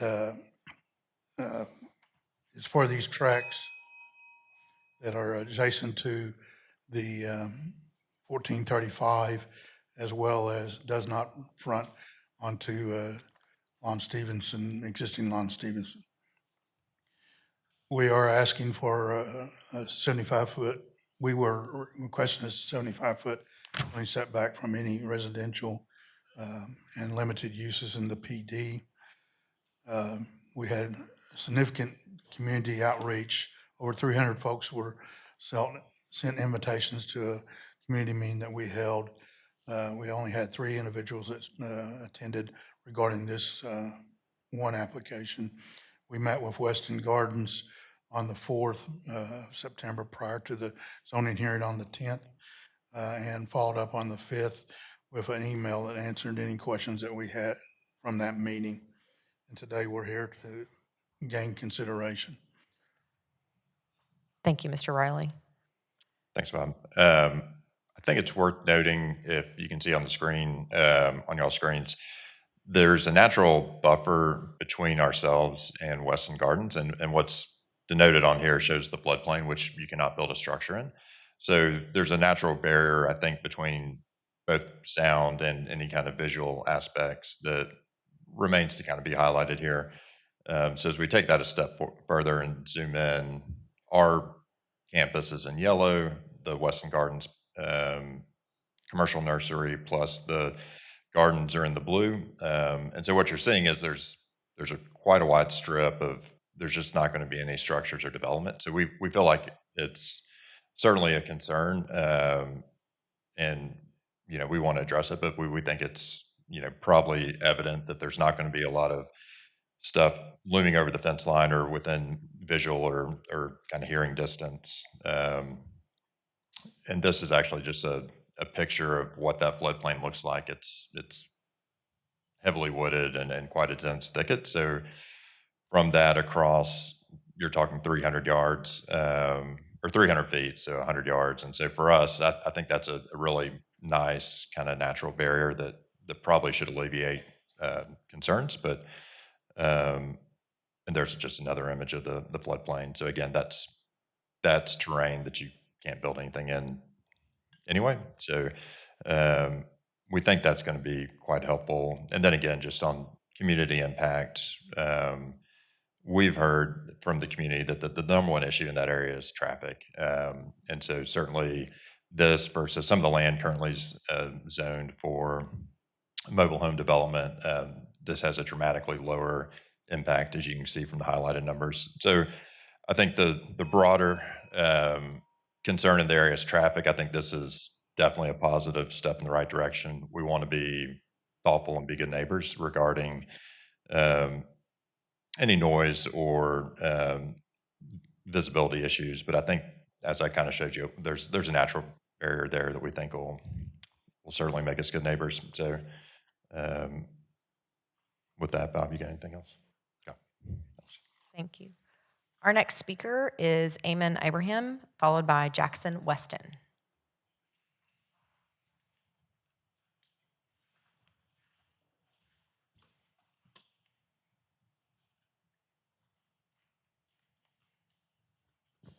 Hello, everyone. My name is Eamon Ibrahim. Yes, I am named after Eamon G. Carter of Fort Worth, and I share a love for our city, much like he did. I've worked at Weston Gardens since 2014 and am currently their landscape designer. When I first started working at the gardens, what stood out to me most was our community events. Each year, we host events at our historic gardens where people that stop by can receive free food and drinks, educational talks about native plants that thrive in North Texas. We have a trick-or-treating event and a number of fun activities at our expense. Not to mention that our beautiful historic gardens are open to the public during our store hours, and there is no charge for admissions to going to the gardens. The Westons are strong believers that businesses should give back to their community, and I've seen over my 10 years working for them that they practice what they preach. This data center, they're saying they're going to give all this stuff to our community, but it's very vague what they're saying, and we're just concerned that it's not going to be like they're vaguely saying. I would like to ask the City Council to strongly consider the impact that a data center could bring to one of Fort Worth's unique community-driven historic sites. The noise, light, and pollution does not just reside over their property line, but will impact all of its surroundings. Who would want to go to a garden that's directly adjacent to a industrial facility? Thank you. Our next speaker is Jackson Weston, followed by Sue Weston.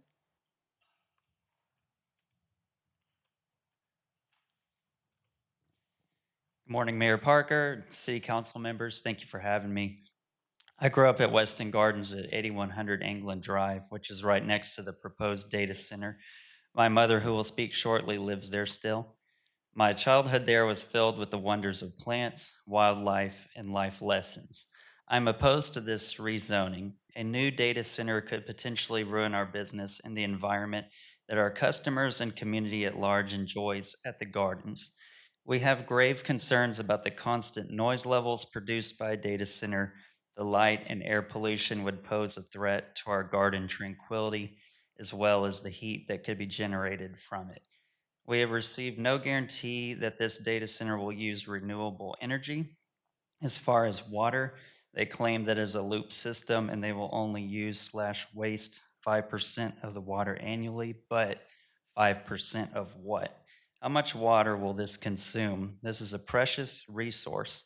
If they are denied city water due to restrictions, will they drill wells and deplete our water table? We have wells and no city water service. This poses a huge risk to our wells and the viability of our business, gardens, and plants. There will always be another opportunity for a data center in this day and time, but never another place like Weston Gardens. The Tranquil Garden property has been home to Mother's Day events for 34 years. I've watched my mother make tea and refreshments for the community my entire life. I've seen my mom think of and serve others and not herself on that special day. This place is where I learned to work and protect the environment. I'm watching my 10 and 6-year-old learn to work and provide for their future families on the garden property now.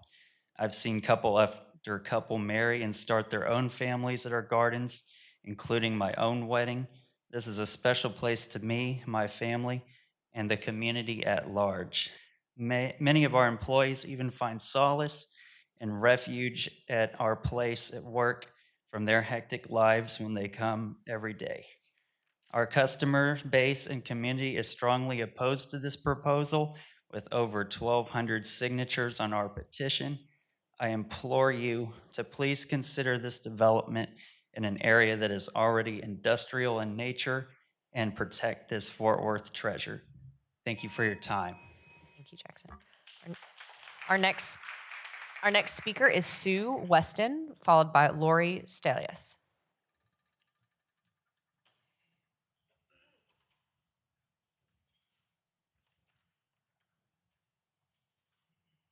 Good morning, Mayor Parker and City Council people. My background really is I'm a CPA. I grew up in the Texas Panhandle. My husband, my late husband and I moved here in '79. We just always wanted to work together, so we just quit our jobs one day and started saying, what makes us happy? And it was being in nature, being in the garden, teaching people about plants. So we just started out with a dream. And we just bought the land where the nursery is and just started it from scratch. All we had was fire ants. And then the people across the street were, the people across the street were like, we need to sell this place. And it was a historic gardens. It's originally developed in the 20s, 30s, and 40s. It has a rock ship that hangs out over the creek. It was very run down, but customers would come in and say, this used to be the showplace of Tarrant County. And it was designed by Mr. Leon Bandy. He made his money by doing all the blueprints and all the designs and stuff for when they were building what's Lockheed. So that's where he got his money. And he also hired a landscape architect. She was the first woman architect in the state of Texas. And she also designed UT in Austin and the San Jacinto Monument. And so it has a lot of special things to it. I wanted to make one comment about, in the zoning meeting, Mr. Riley with Black Mountain said that it would have no effect on the gardens, on the historic gardens, because the zoning commissioners were asking. He said, no, we're not buying their property. It's not going to affect it in any way. Well, absolutely it will affect it. He didn't tell them that they were planning on building two 70-foot buildings within 350 to 400 feet of the gardens. And that's going to bring noise and light. In a garden, no one wants to go to a garden that's not peaceful and quiet.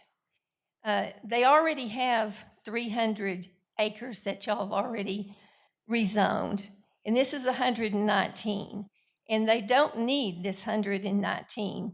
So we're asking that you keep it more tranquil, let us keep our historic designation. Being a CPA, I've worked for several years on trying to get a succession plan and revenue, and now we have revenue from about 35 to 40 weddings and celebrations of life.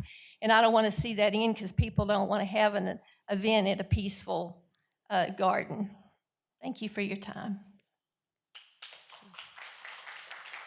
Our next speaker is Lori Stelius, who is followed by Jennifer Rayner. Is Lori here? Hi, Lori.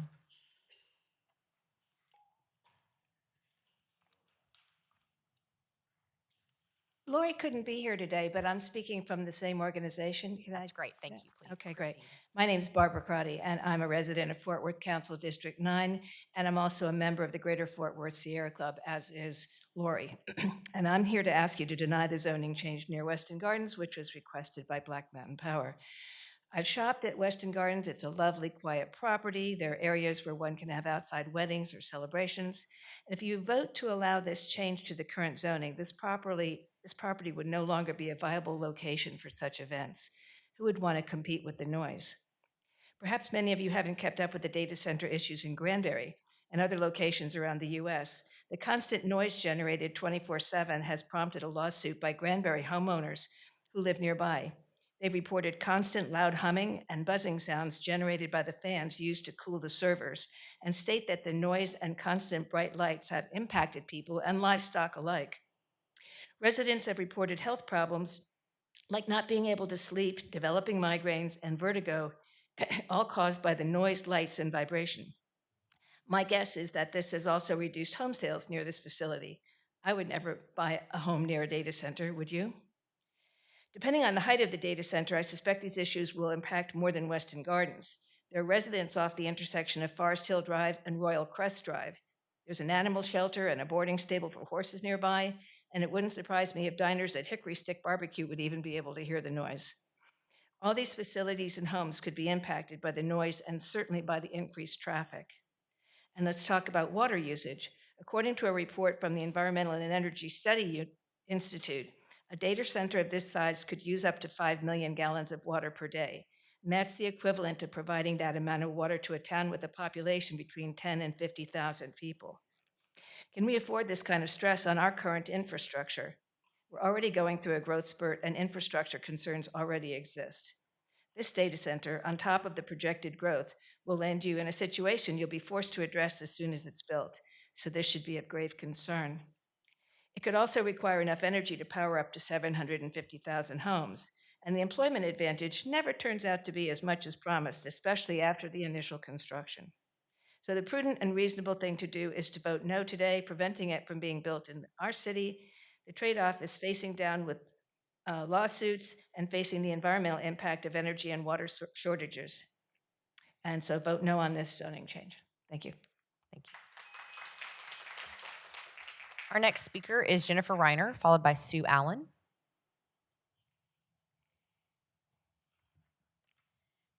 Good morning, Honorable Mayor, Council, and City staff. Jennifer Reiner, District 7. I'm happy to be here today to speak to you about ZC 25131, even though I really regret that I missed the opportunity to speak to you all about ZC 25070 and ZC 24153. This case caught my eye because 3 years ago, I was so proud that Fort Worth rezoned this property for manufactured homes in compliance with the comprehensive plan. Because this housing product is the largest category of unsubsidized, single-family detached, affordable housing occupied by all age cohorts, as documented by the Turner Housing Center, Harvard's Joint Center for Housing, and the American Planning Association. If you saw my points at the August Zoning Commission, you know that this case poses a dilemma for me as a planner and a housing researcher. One past staff report noted that proximity to the high voltage lines makes manufactured homes an incompatible use in this location, yet the zoning was approved for over 500 home sites. Now the subject property will be added to over 300 acres amassed for speculative data center and light industrial uses. So here are my points. I am opposed to the loss of a significant opportunity for a large number of affordable homes. I respectfully ask that the city offset the loss if this case is approved. Identify land in the updated future land use plan for manufactured homes in areas that are not under high voltage lines like this one or in a floodplain. Instead, identify areas with access to public services, including public transit. Second, deny the site plan waiver, as it is the only way for current residents to remain aware of how these hundreds of acres will be developed. The two PDs pertaining to the rezoning cases all around read identically, and there has been a lot of talk about data centers. However, there are plenty of uses that are also listed in the PD zoning uses. Yet another reason to deny the waiver for site plan. Third, resource allocation and reliability is a concern. Some will note that utilities are critical infrastructure and cite that utilities have a duty to serve. I posit that we all do. Resource allocation is a crucial municipal activity. Manufactured homes are critical, affordable housing infrastructure, and its history is hitched to American innovation and the American dream. Like AI driving demand for data centers, technologies are building opportunities for existing and new affordable housing products, and ultimately homeownership. Finally, I ask, has the applicant provided one overall map of all the properties that they've amassed? Thank you. Thank you. Our next speaker is Sue Allen. Sue will be followed by Jessica Gonzalez.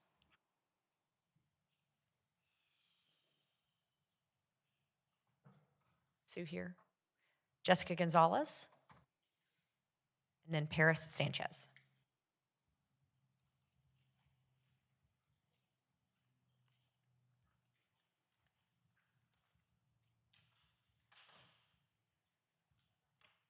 Good morning, Mayor and City Council members. I don't have any prepared statements because I'm just going to speak from the heart. And I hope you don't throw me out because I am a Fort Worthian now, but I am a native Dallasite and even an SMU one. So when I first moved here 22 years ago with my wife, my then partner, um, I was not, I was very much a city girl, I guess. I used to make all kinds of jokes about Fort Worth and like, you guys rolled this place up at 9 o'clock, et cetera, et cetera, et cetera. One of the amazing things about my wife was that she taught me to slow down. She taught me to become more of a Fort Worthian. And one of the things that she really, really taught me to do was to sit back and stop and smell the roses and actually take time to build and garden and grow beautiful things. I felt compelled to come speak today because since I have moved here to Fort Worth, I can honestly say that the people at Weston Gardens and everything that Weston Gardens does is an absolute gem. I've also, now I'm a retiree, but I spent a career serving the state of Texas for almost 30 years, and I've been all over the state. And I've met all kinds of different people from all kinds of different areas, and I've also spent a career serving people from all kinds of areas and people who don't necessarily have that much. So yes, in terms of affordable housing, I know that development and innovation are all inevitable, and they're all things that we need to consider. But at the same time, too, I think it is vitally important that we protect the green spaces that we've got. I, like other people, have read things that seriously concern me in terms of what kinds of effects the data center can have on the environment, potential for toxic disposal, electronic waste, and things like that. I'm very, very concerned about the adverse effect that it could have on Weston Gardens, the surrounding area, and this historic place that means so much to me and to other Fort Worthians. So I would please ask that you consider disapproving the zoning and allowing for additional development. Again, those are just thank you for uh, allowing me to speak. Our next speaker is Paris Sanchez, followed by Jessica Hall.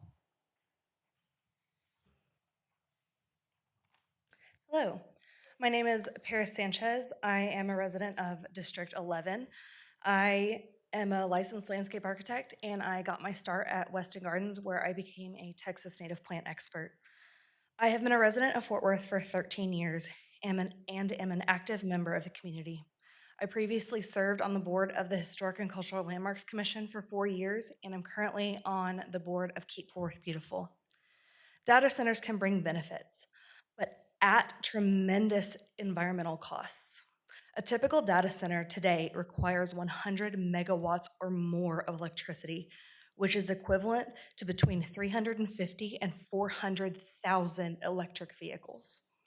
By 2030, data centers in the US will consume more electricity than the production of aluminum, steel, cement, chemicals, and all other energy-intensive goods combined.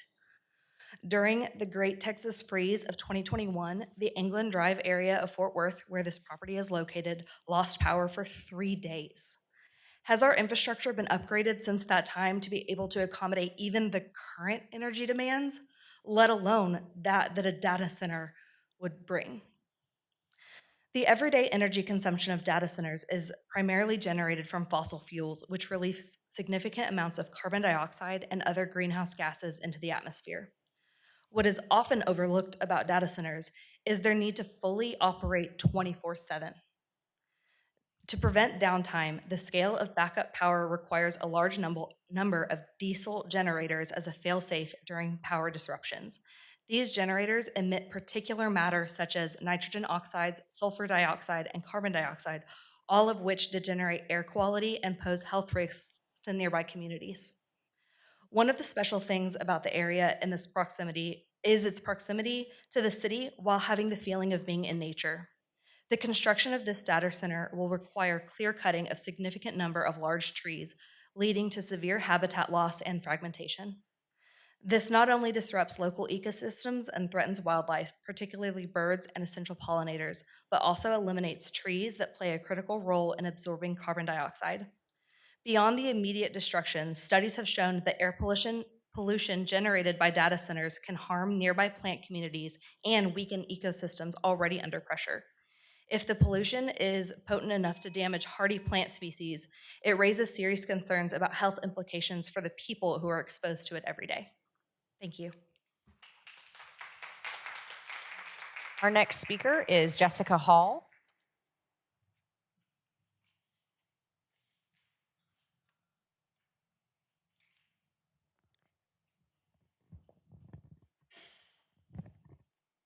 Hello, I am from Granbury. I ask that you deny the rezoning for this property. A 100-foot setback is nothing. This rezoning, if this rezoning goes through, you will be putting nearby residents, families, and businesses in harm's way. My family lives roughly 3 miles from a crypto data center, 3 miles. For 2 years, our family and many others have been subjected to the horrendous noise pollution coming from that facility.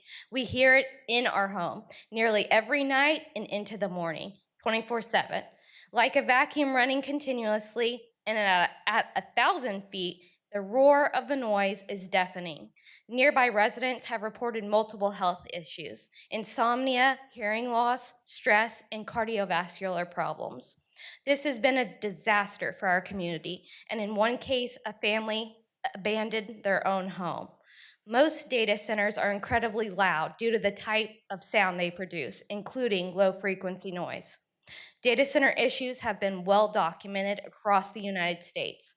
The type of data center, cooling, chillers, HVAC does not matter. They are loud and they are a heavy drain on our energy and water resources. Data centers are not good neighbors, not for people and not for animals. They do not belong next to neighborhoods or near a historic garden with wildlife. I beg you please to rethink this project and deny the rezoning. You have no idea the backlash you will face from your community if this goes forward. It's been bad for us. Protect your community first. Protect your people. You are their last lines of defense here. And last, I would like to add Black Mountain sold a lithium battery project that is now being built behind a daycare center in Hood County near an elementary school. This is right behind the daycare center. It might as well be in their playground. They have no concern for their neighbors. They do not care. That is who they are. So thank you for your time. Councilmember Nettles, that's the conclusion of our speakers on this item. Councilmember Martinez, did you have a question or no? I just had a comment. I'm genuinely concerned about the number of data centers establishing themselves in the city of Fort Worth. As you've heard, these data centers require significant amounts of energy and water to operate. Councilman Nettles, I will follow your lead today, but we need to start talking about an ordinance that limits or creates greater restrictions for data centers in our city. Councilmember Nettles.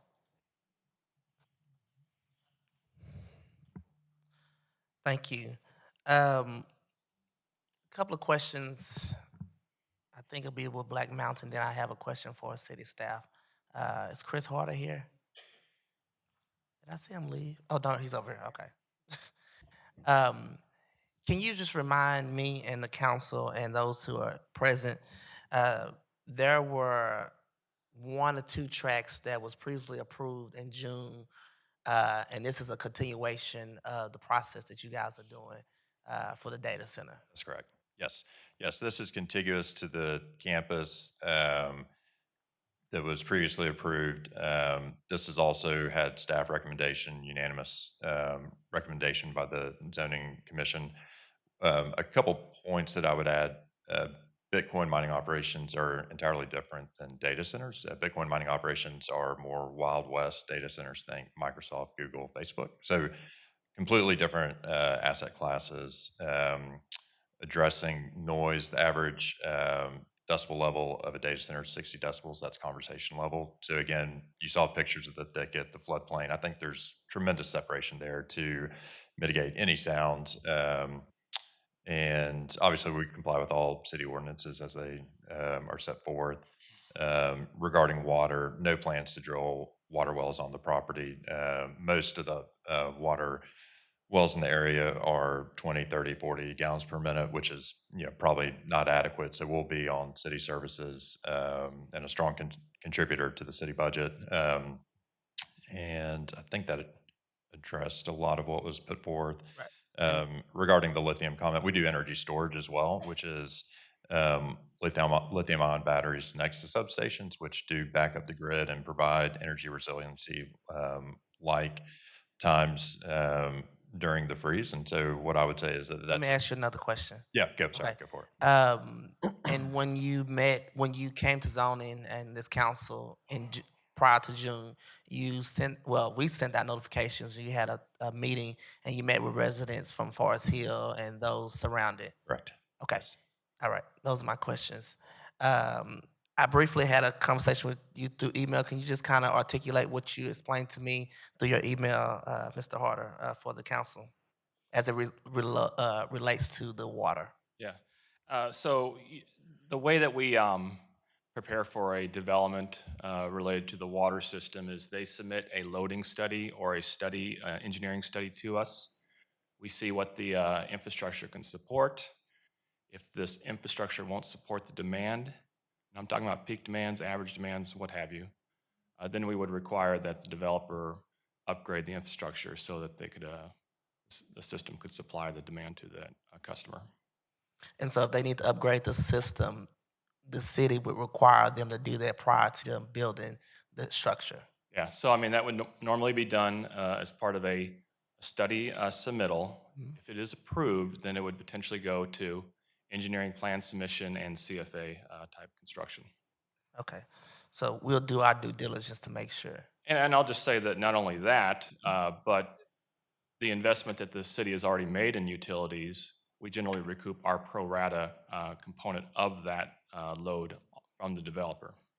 So there could be a CFA where there's new infrastructure involved, but there's also recoup of costs that the city has spent to be able to provide service to that property. Thank you. All right, I have a few comments and then I'll make my motion. Thank you, guys. I do want to remind this council again, this is the same tract of land that we previously approved. I know this is a little bit different today because there are a number of individuals who are here to oppose it.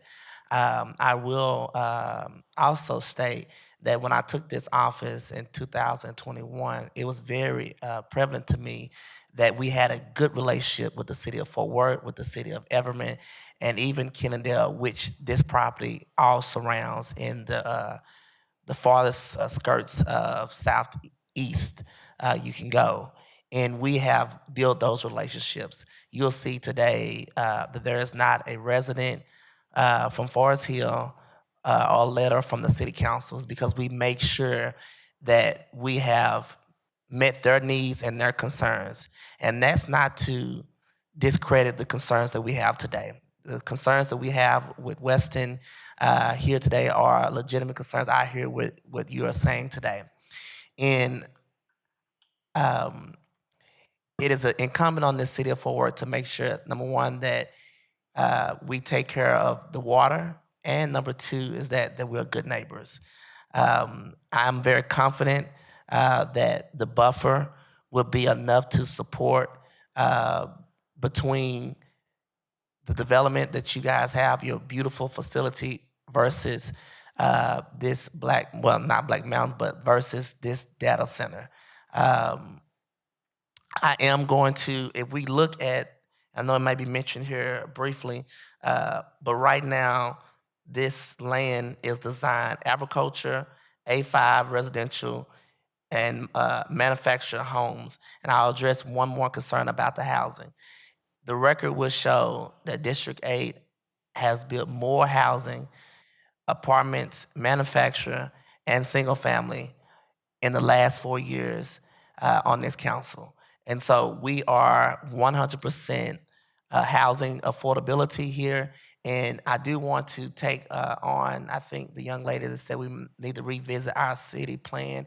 I will take that in consideration and ask them to look at that so that we can, if there's any other tracts of land that we can provide housing if this is eliminated due to going to the data center. And so today I am going to move for approval with waiving of the site plan.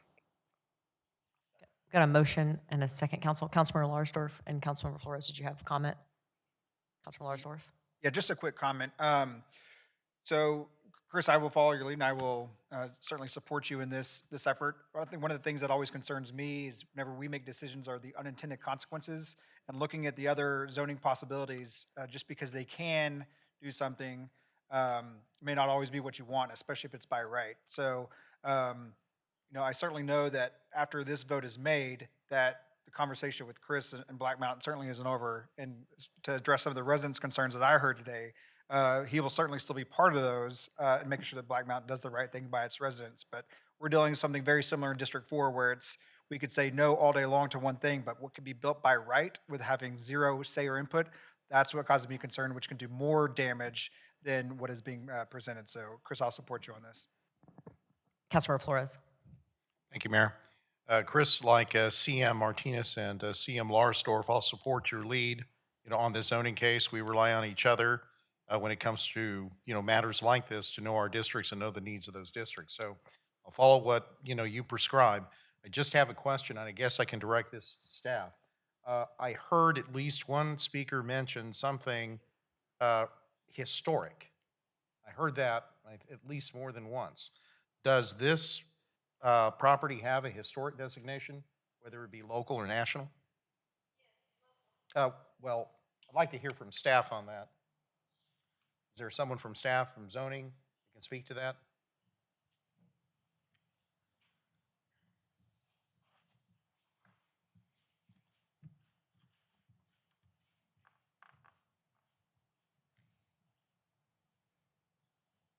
Morning, almost noon, City Council. To staff's knowledge, for sure there's no historic zoning, no historic designations that we're aware of that the city has imposed. There may be, something that is maybe that they've done from a community perspective, but there is no zoning. All right. And there's one across the street, though, right? Not for the property that we're specifically Correct. talking about today. Yeah, but across the street there may be one, not part of this property. Did you want? Yeah. Yes, to address the historical, back in 2004, this council or another council approved a PD for the historical portion of Weston Gardens, which is on the west side of Anglin. The ordinance I have calls for PD 568 to be plan development, historical, cultural for all uses in E, neighborhood commercial plus tea house or tea room, restaurant with alcohol sales, with on-premise consumption, plant nursery, plant demonstration gardens, and indoor and outdoor areas for weddings and receptions with outside storage. So I believe at some point in time, the city did designate as a local historical, and this is Weston Gardens, a portion of their holdings, not any of the property that Black Mountain has under contract or has purchased. Understood. Thank you. Sue, I am going to ask you to come down just to make clarifying on your property, please. And then I'll go back to Councilmember Flores.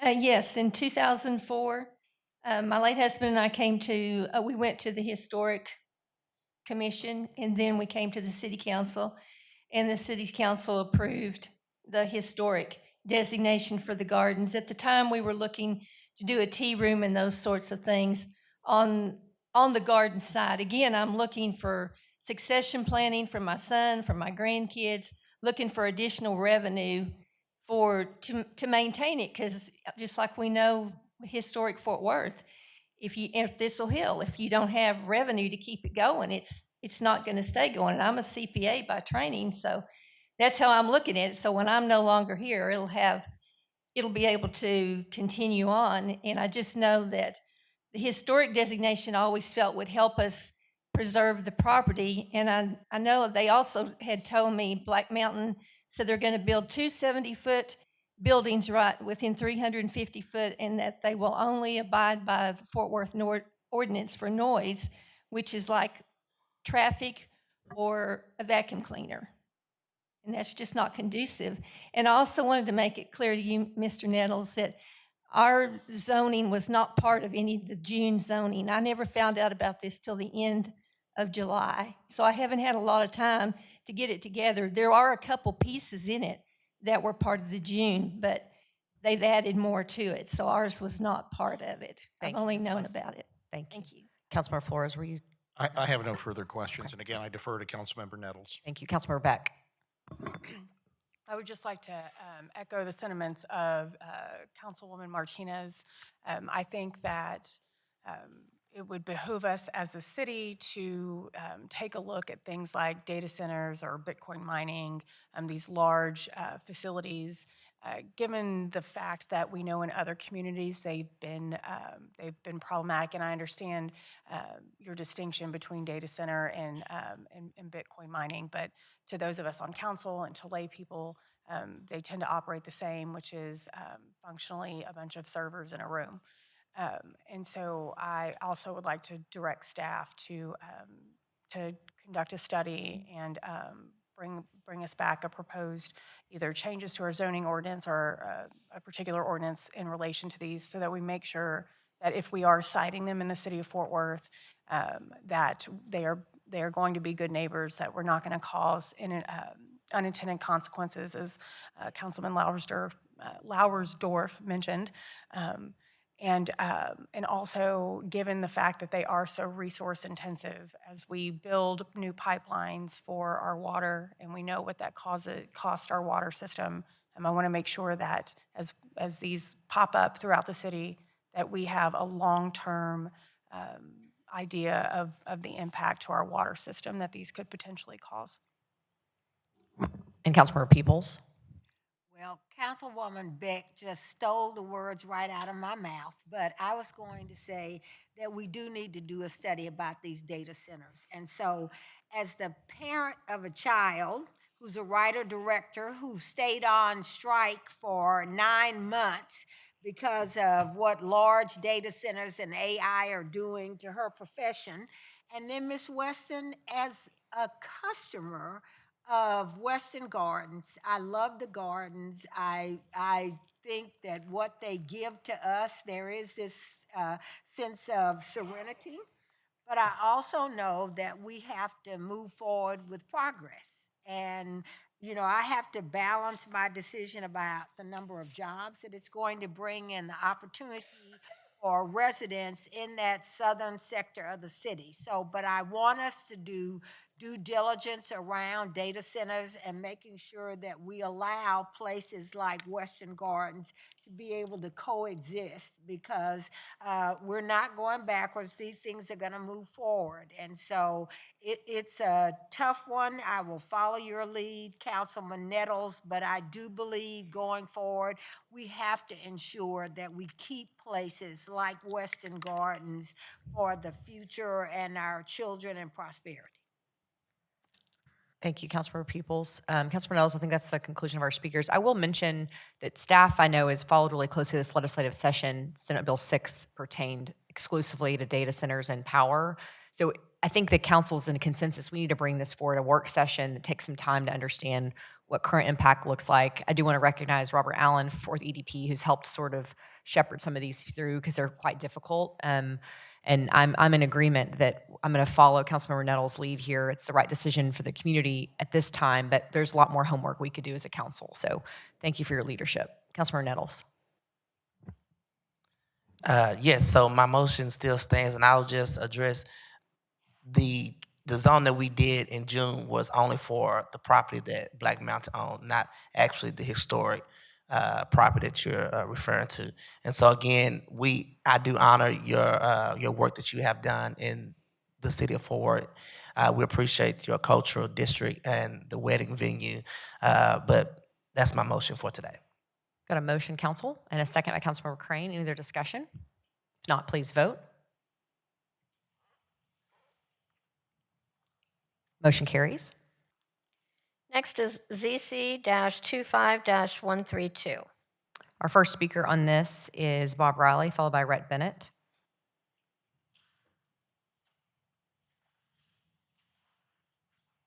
On this case, it's once again, a kind of a fill-in from a previous zoning case, which fronts on Lon Stevenson. And I'd sign up to speak only if there was opposition. This is just basically a fill-in. It does require a site plan. It does face residents that are in Forest Hill. Thank you, Mr. Riley. Rhett, do you want to add anything? Our next speaker will be Aditya Hangat. I think so. Just if we have a map in here of this one,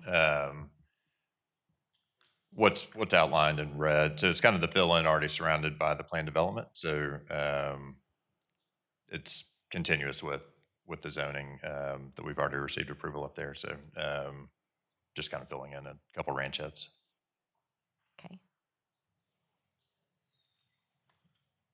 Mr. Panangat? Yes, sir.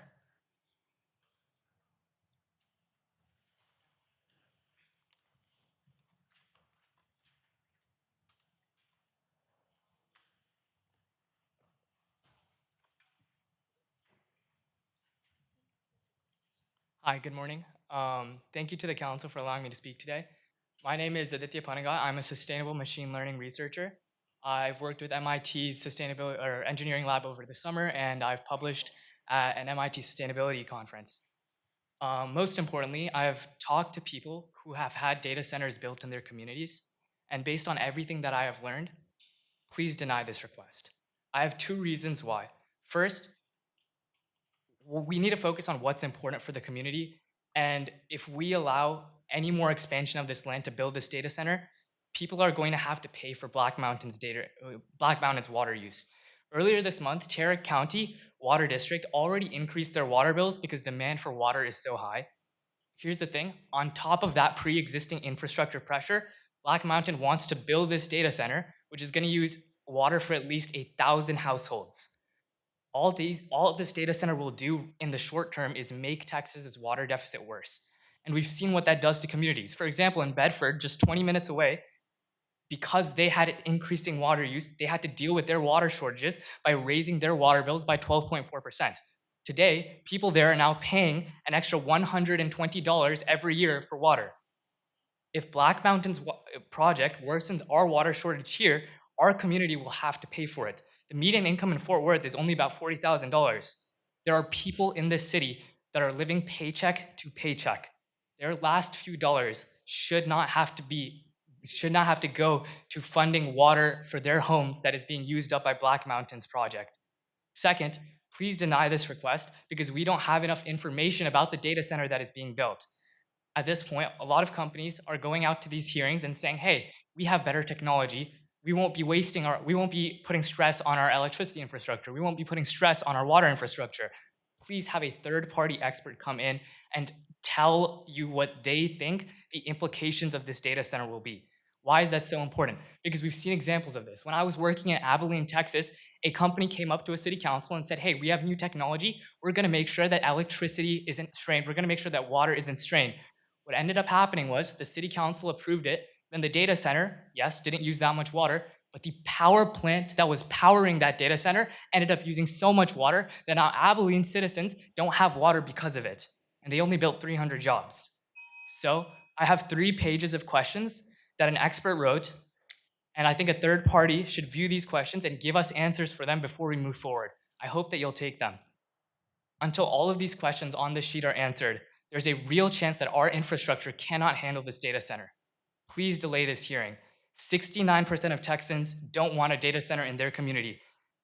And if a data center comes to Fort Worth, it needs to come on our terms, not Black Mountain's. Thank you. Our next speaker is Adrian Smith. I do not think Adrian is here. Councilmember Nettles.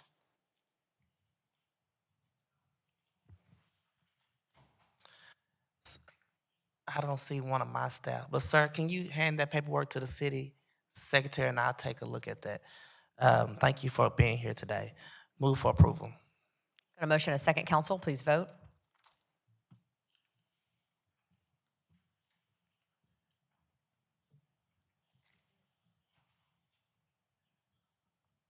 Motion carries. Next will be ZC-25-133. Councilmember Blaylock, we have two speakers on this item, Tyler Wallach, followed by Ty Thompson. I think he does want to speak, according to my notes. Tyler. Mayor, City Council, thank y'all for allowing me to speak today. Tyler Wallach with Jackson Walker, representing Traditions Investors. Just want to make one thing kind of clear for the record. The posting said that there was a site plan required, but we're asking for zoning approval plus site plan approval as well. And so we did submit the site plan with our application. That site plan went to the zoning commission. Staff did inform the zoning commission that we did submit that site plan, and that was approved and recommended for approval from the zoning commission. So, thank you. Councilmember Blaylock. Sorry. Thank you, Mayor. Yeah, Tyler, staff informed me of the site plan inclusion. There's no opposition today. There's no opposition at zoning, no written opposition, no calls. So I think this is pretty straightforward, and I motion to approve site plan included. Got a motion and a second, council, please vote. Motion carries. Next is ZC-25-134. Councilmember Martinez, we have one speaker on this item, David King.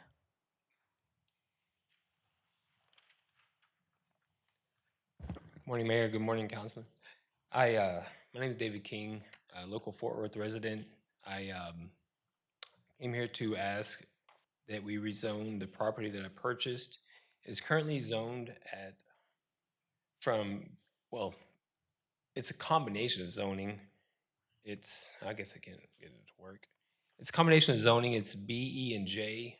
And I'm asking if we can just combine that to zone it to commercial E. The whole plan here is I would like to build our engineering office and design office, not to mention our construction services based out of this property. The overall goal here, and I wish I had the clickers working or the plans,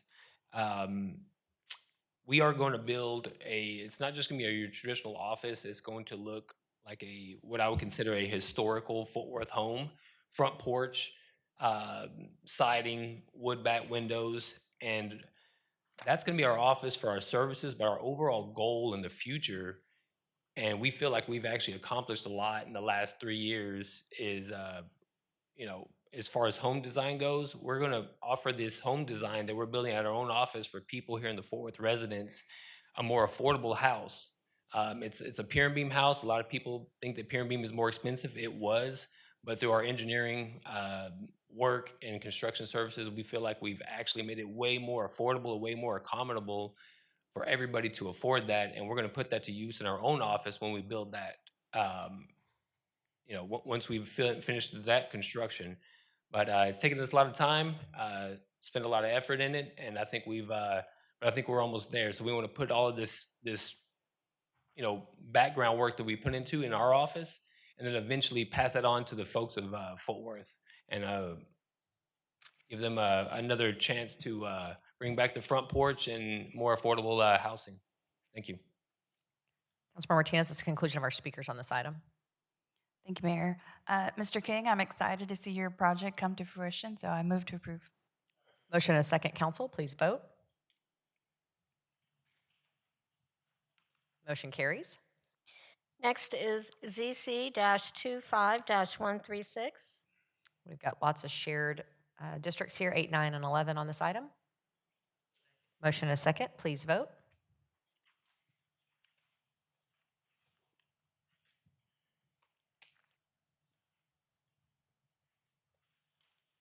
Elizabeth, try one more time. Thank you. Motion carries. Next is ZC-25-143. Councilmember Hill.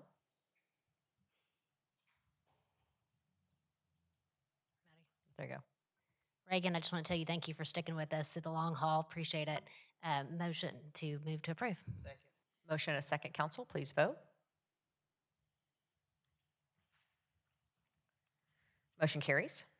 Next will be MNC 25-0866 revised. Councilmember Blaylock. Thank you, Mayor. Move to approve.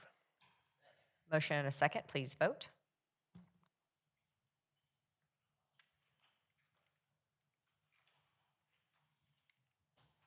Motion carries. Next is MNC 25-0918. Got a motion and a second, council. Please vote.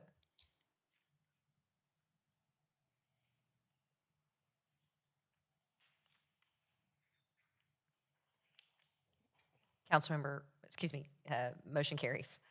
Next is MNC 25-0937. Councilmember Blaylock. Thank you, Mayor. Motion to approve. Motion and a second, council. Please vote.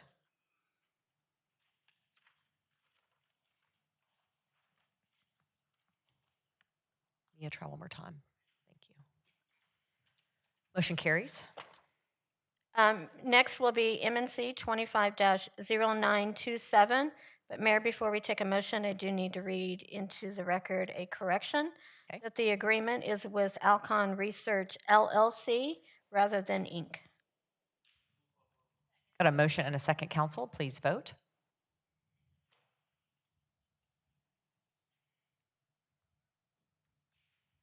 Motion carries. Next is MNC 25-0939. Got Councilmember Hall first. Yes, I'll need to recuse myself of this vote due to my employment with Fort Worth ISD. Councilmember Hall, I can entertain a motion, council. Motion and a second. Please vote.